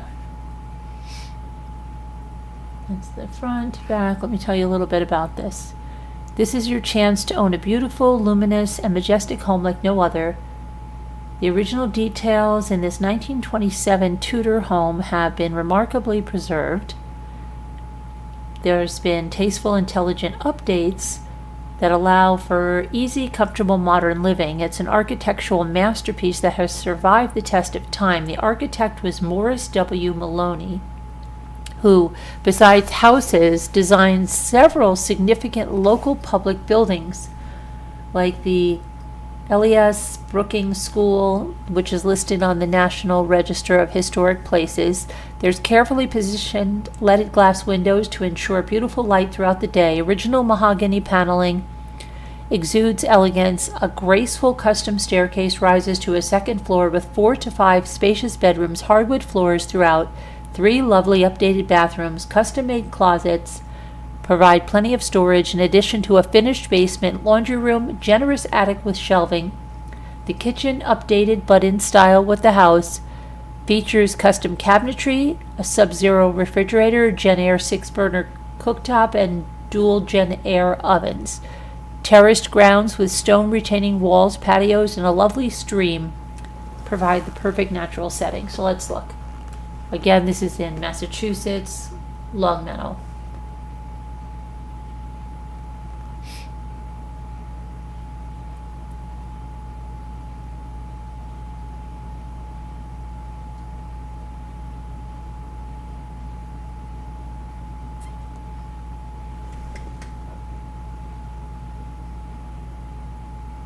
Wisconsin's. Interesting.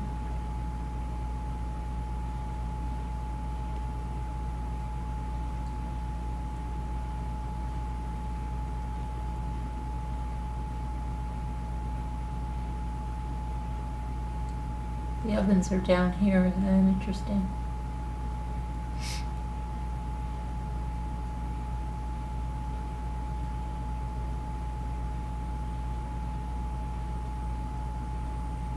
Stained glass.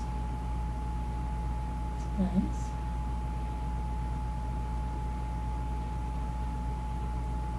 Look at those built-in storage. It's cool because a lot of the houses back then did not have good storage like this has that storage in the wall.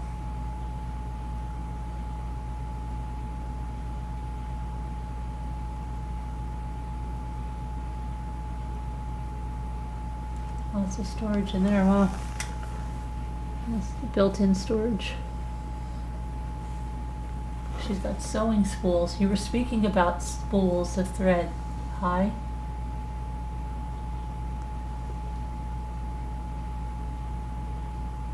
I like this tile on the floor. I like that, Miss Anderson.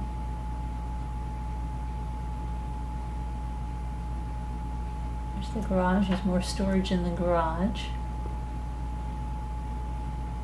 Garage. The garage. There's the stream. Okay, how much do you think that house is in Longmeadow, Massachusetts?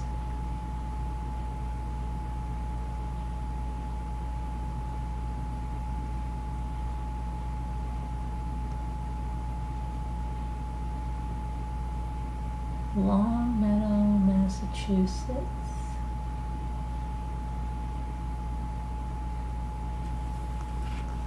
Okay, and I'm going to get the price, and I'm going to put it in there.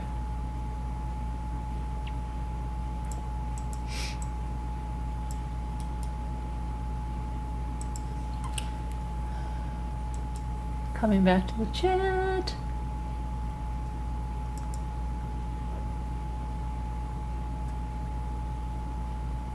It's too cold for you, Longmeadow, Massachusetts? Wow, Ruffles $450K, huh? 475, you guys. I think you're back about a couple decades. Are you guys serious?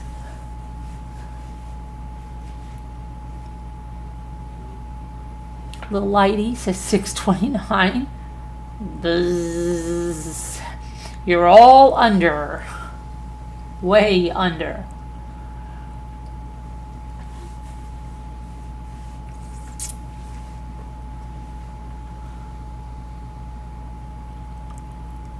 Sharon. Still under, every one of you. Pitifully under.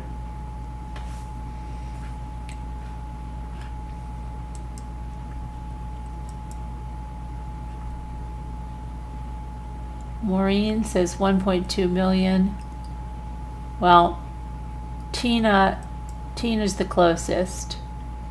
765 on that one. Okay, so keep that one in mind as house number 1.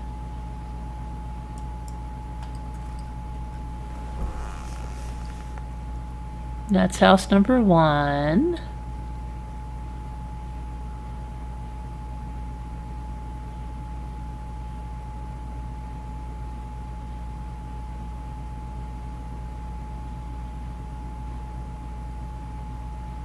And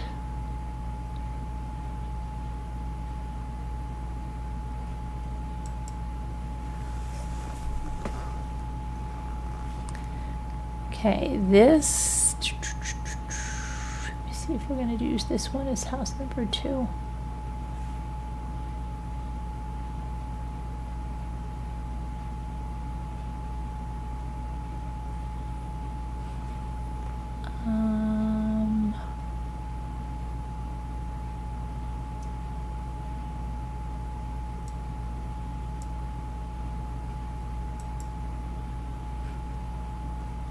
Okay, we're going to use this as house number 2. Let me just get it.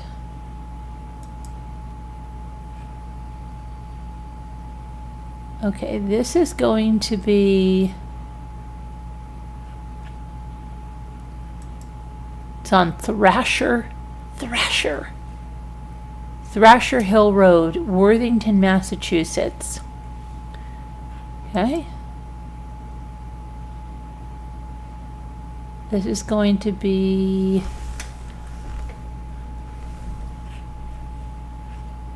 interesting to see which one you like better. Let me move it over here.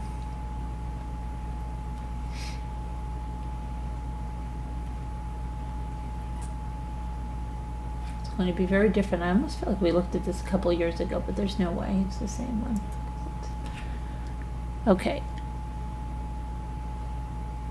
Let me move this over. Let's go, Thrasher.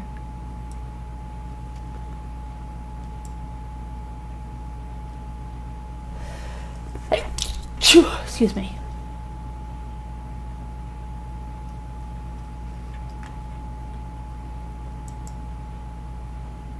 Hold on, I'm gonna get there. Oh my goodness. Okay. I don't know what happened, why the picture won't go over there.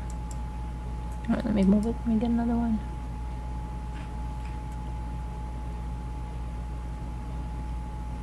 Oh, it's right over here. I'm sorry. Let me move it over.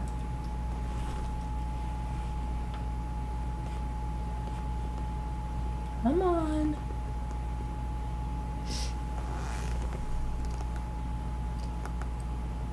Alright, don't forget to keep trying that, please.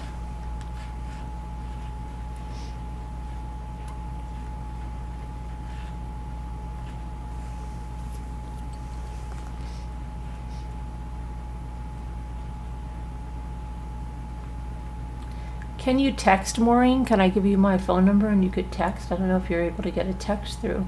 Let me know.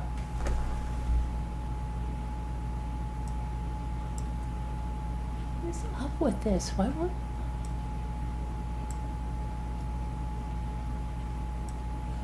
Okay, now I've got it. Hold on. Man. This is super duper annoying. Okay. Now it's... What?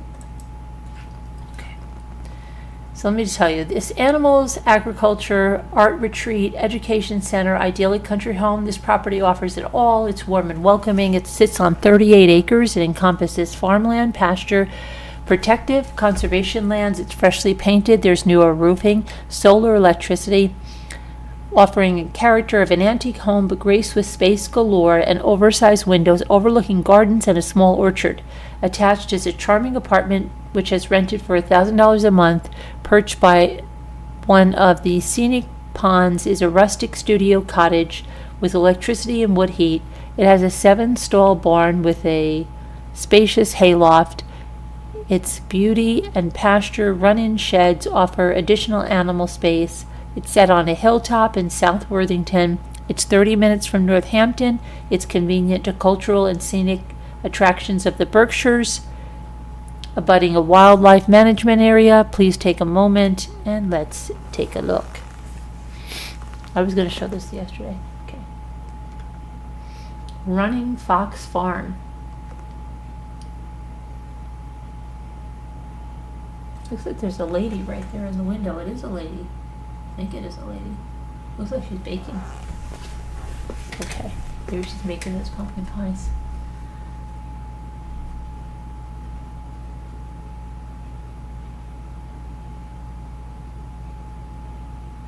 Okay.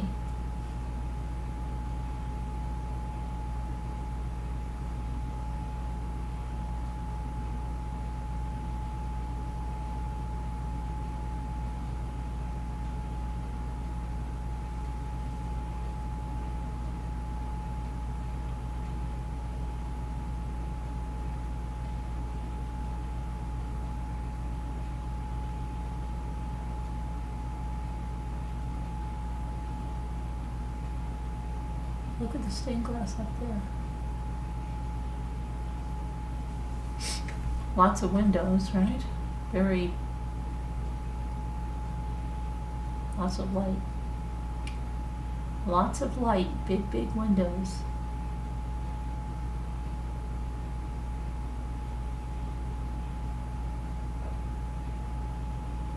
They have blankets all over the podcasting stuff. Interesting. That's interesting. With a drain in the floor, there's a shower and a tub. Isn't that interesting?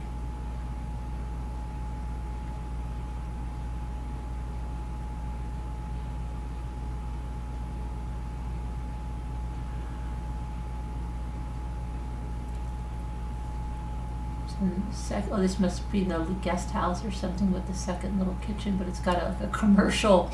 Isn't that funny? That's like a commercial restaurant sink for when you're washing like major dishes. I wonder if they ever ran this as a bed and breakfast or something.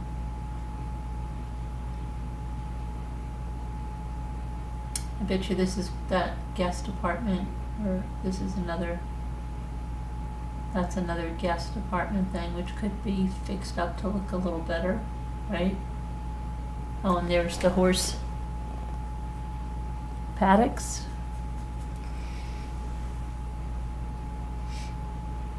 Nice. Nice. More storage. Irises. Running fox. Welcome. Beet picking. 2 far right, 1 to 5. Oh, so they have comments, pure beets, something. So yeah. That's the house. Okay, so blueberries. All right. How much for that place?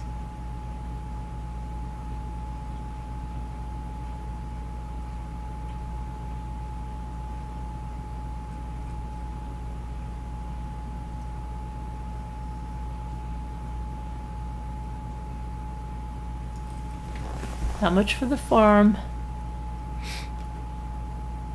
On 38 acres, remember. Go ahead. And while you're deciding, I'm going to just see if I got anything from Maureen.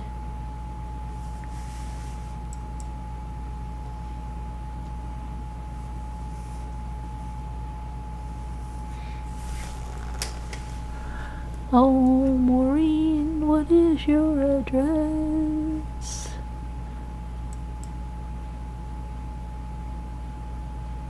Do you see my email, Maureen?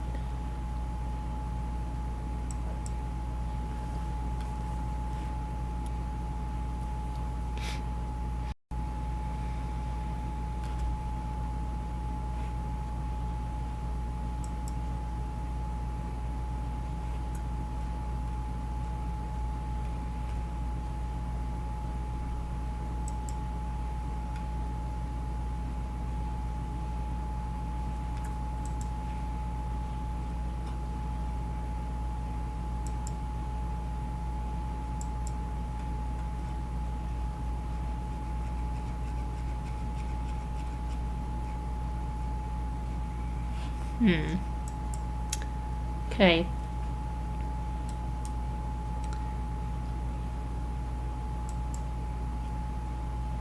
Okay, so you say 2.5 million, 2.3 million, 1.1. Sharon says 1.6, 1.2 from High. Heart made wise. It has solar too. There's the price. You were all over. You're all over on that one. See, you're either over or you're under. You're under, you're over. So weird, you guys. You're over or you're under. Now you're over. $7.99, guys. Okay. Now, I want you to answer while I'm getting something if you like one or two better. And Maureen, I'm going to just try to see if I can email you from my other email and see if that, I don't know, for some reason maybe it works better. I don't know.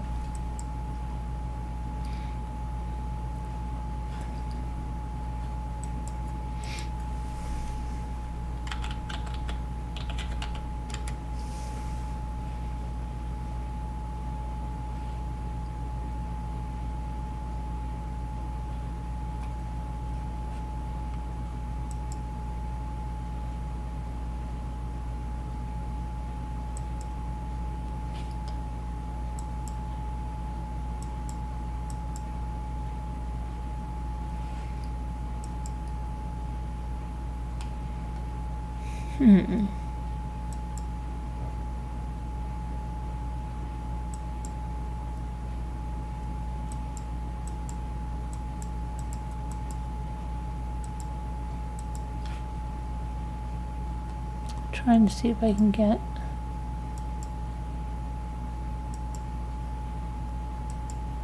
Okay, I'm just gonna grab Maureen's email.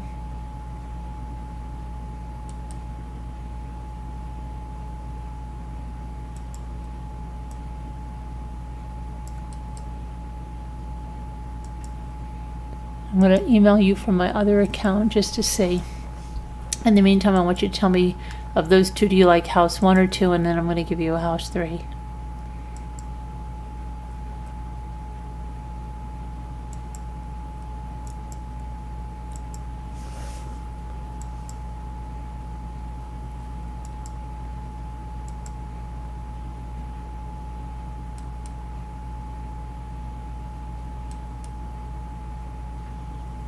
Oh my gosh.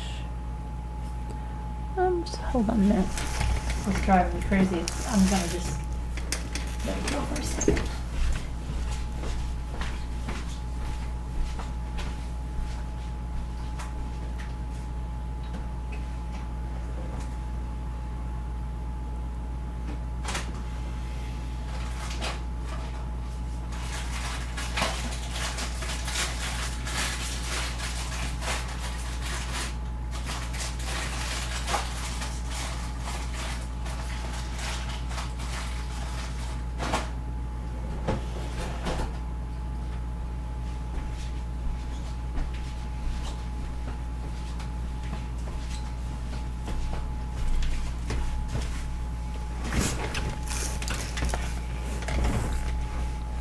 Okay.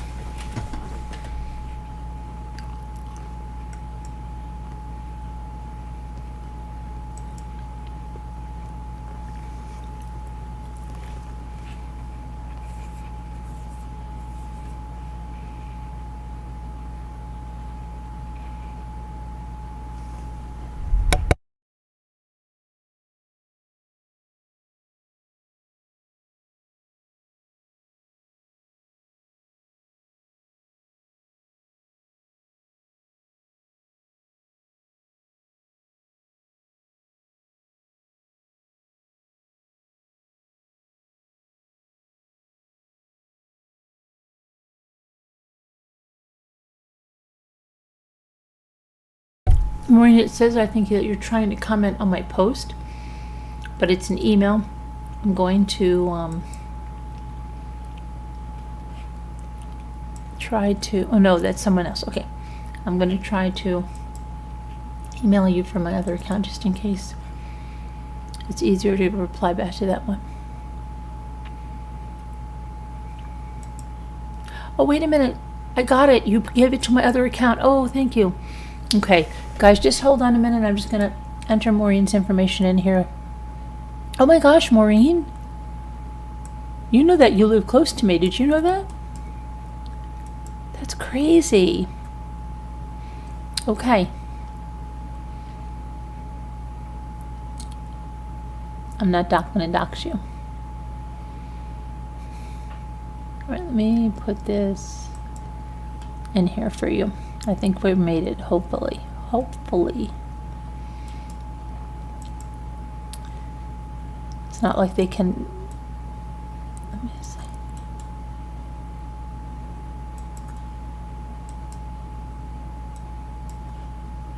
I'm so glad we at least got it in time here.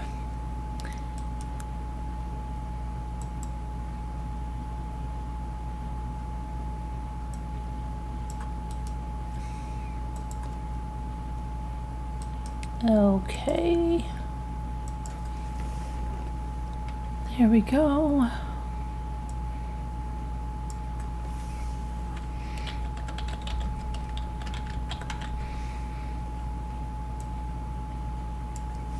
Got you, Maureen. You're in here, and let's see. Submit. Yes. Submit. We did it. We did it. Okay, that's good. That's easy. Now, I'm pretty sure that should still be good because we still made it before it turned 3 o'clock, which means it still was Friday on the West Coast. Okay, let me go to see which one you like. What better, 1 or 2?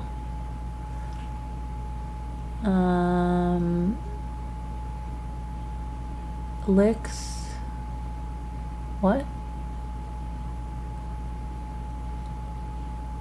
You should come on and put some licks for us. I don't know what you're talking about. Okay, so you guys didn't answer me. I asked you, don't listen to me. Thank you, whoever said bless you.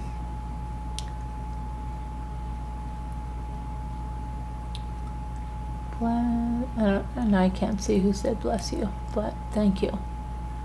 And our goal ends in 9 minutes and 13 seconds. And you didn't, 2, you like 2. Okay, let me go to add the next one. And we'll see which one you like out of the 3.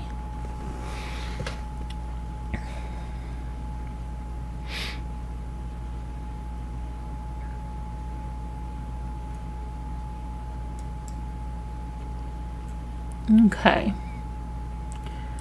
So I feel like this is one we've seen too, but it can't be because, let me see here.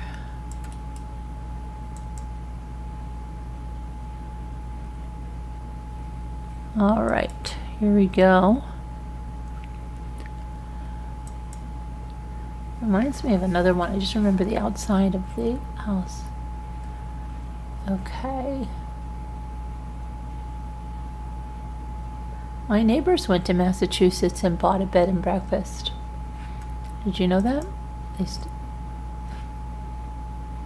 Luke mostly upkeeps their lawn and everything here. Okay.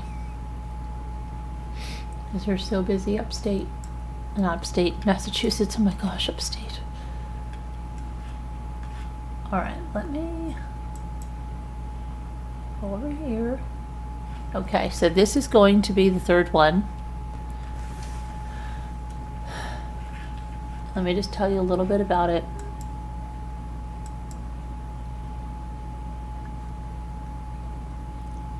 This is a gem in Stockbridge, Massachusetts. It's nestled on 2 lush acres with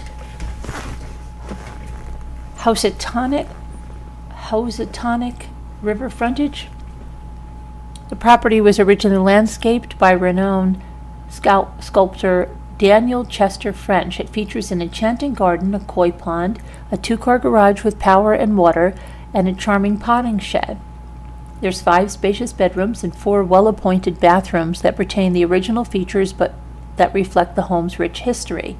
There's a classic shaker kitchen. It's a chef's dream, blending functionality with timeless elegance. Unique elements include a light-filled Gothic revival octagonal atrium and a sun porch with exquisite murals by celebrated artist Richard Haas.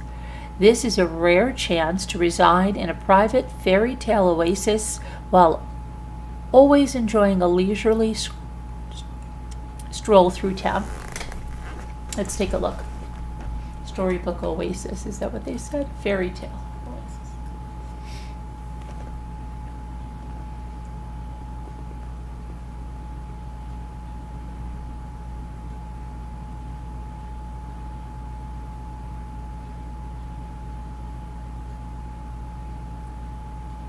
Fountain. This must be the koi pond down there. Yes, it is. There's the koi pond. Looks like you can see a person's hand or something.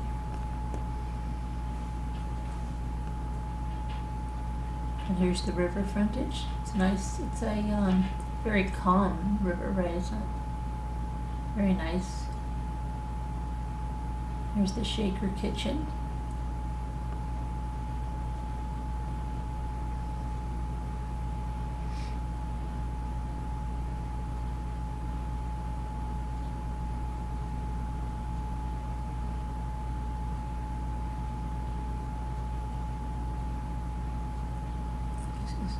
Interesting. Oh, here's the octagonal. Look at this. This is interesting. Yeah. That's an interesting room. For sure. Fireplace. Oh, these are the wall murals by that artist. Put that out there.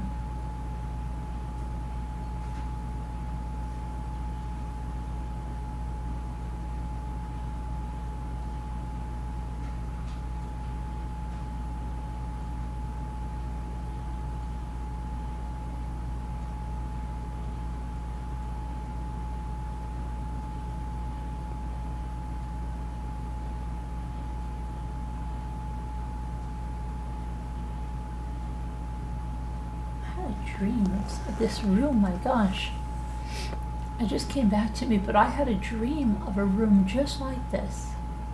It's so weird. It just came like all this deja vu, but that particular one, now I feel like I saw it with you on a real estate game. I feel like I had a dream of that room. It's weird. Just like that with doors on either side, and look at these built-ins.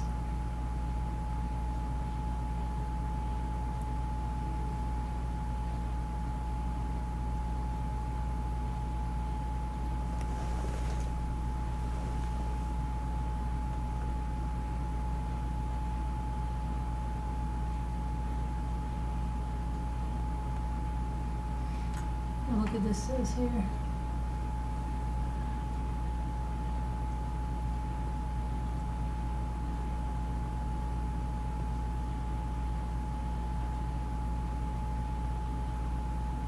Little dock area. Gate. A little greenhouse potting shed.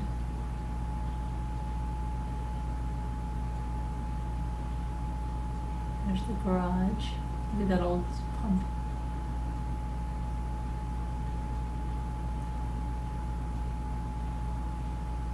Okay, guys, how much is that?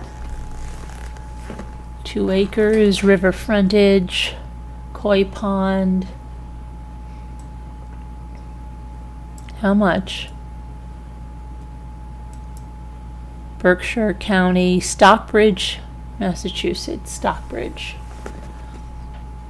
Okay.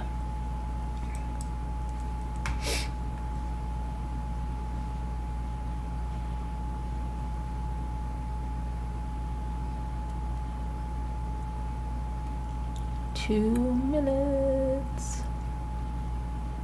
Doesn't look like we're gonna make it this time.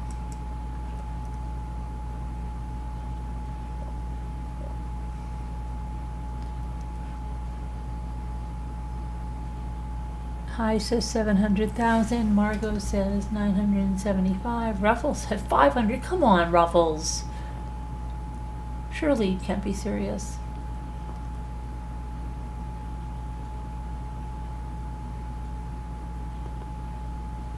Little 8625. Tina.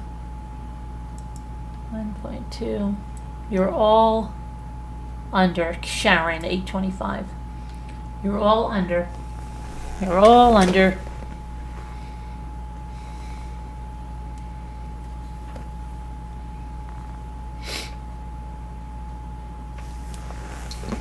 You're all under.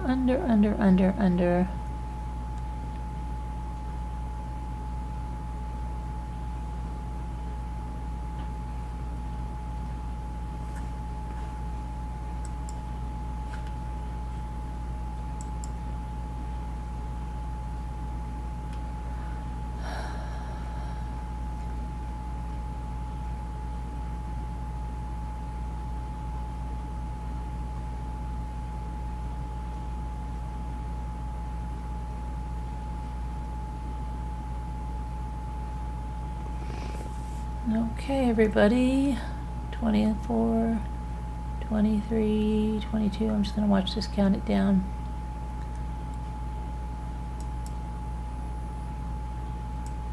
Well, we almost made it halfway to our goal.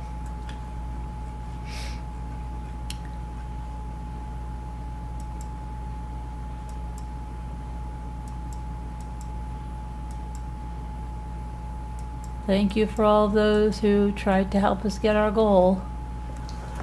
All right. Thank you, Emily.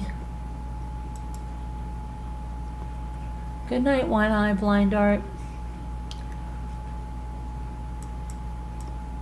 I think this is something's wrong with my chat. It's behind.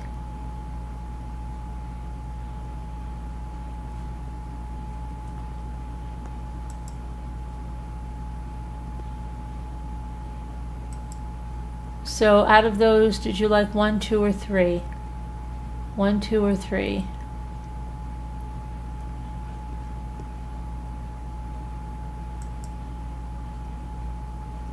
I don't know, my chat is completely locked up now. Okay. Alright, I guess I'll just do word cookies.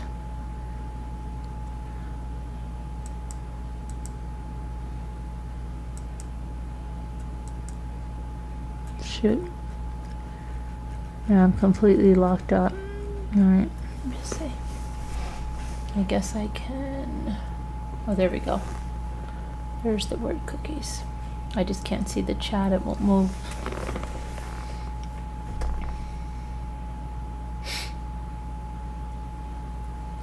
What is she checking her email for? She's all good. I got her information. It was in my Gmail. I got a Maureen in there. Didn't anybody hear me? I don't think anybody can hear me. Can you guys not hear me anymore? Can you guys hear me? If you can hear me, please put a 17 in the chat. If you can hear me, please put a 17 in the chat.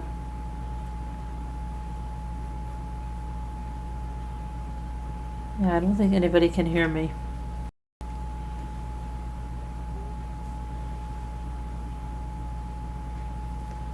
Anyone? I don't think you guys can hear me. Either that or my chat's not working. Hello, hello, hello. No, I don't think you can hear me.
Hmm.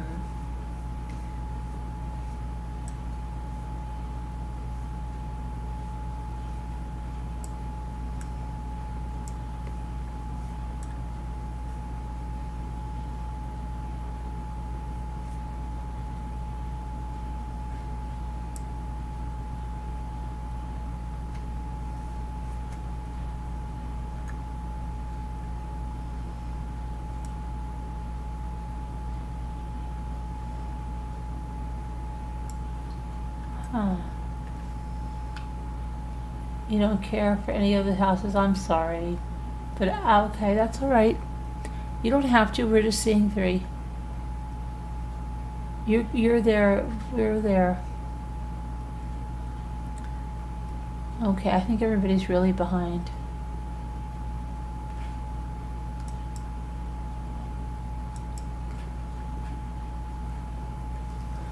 Okay, let me see. Fawn.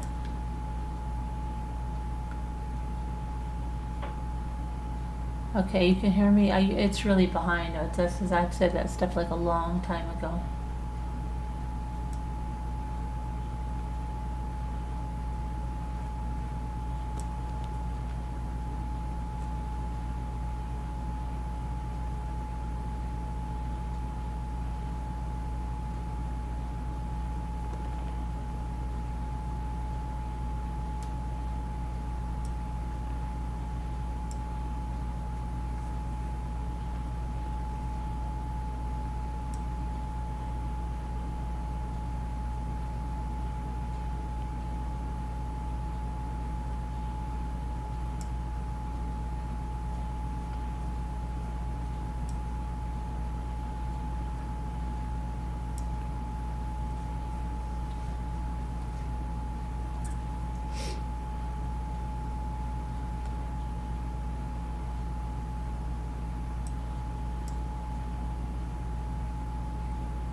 Morning, yeah, I got that too.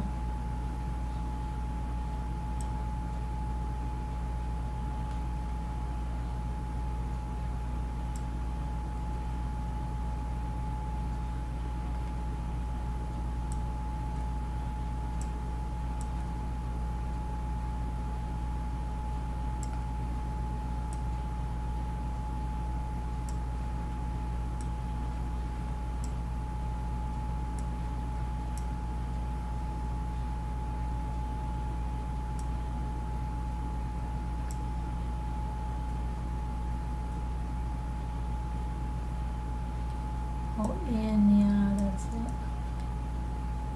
Wonderful.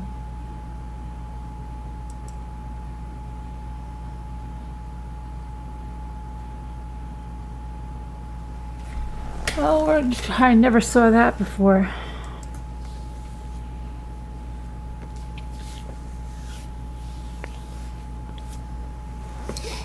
Yeah, pumpkin pie, isn't that a kicker, huh? Maybe I can get that done tomorrow.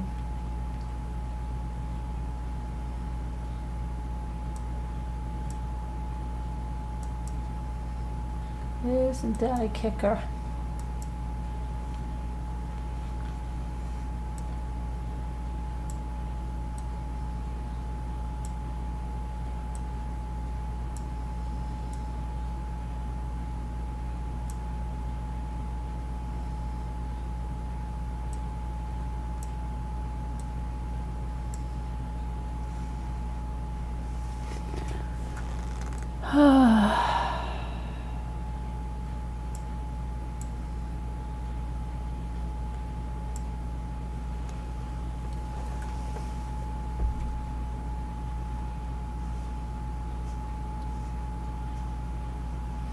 Well, I think I'm gonna go. Alright, guys. I'll see you tomorrow, I hope. Have a good night. Love you. God bless. Bye. Prayers. Thanks for those of you that tried to help us make our goal.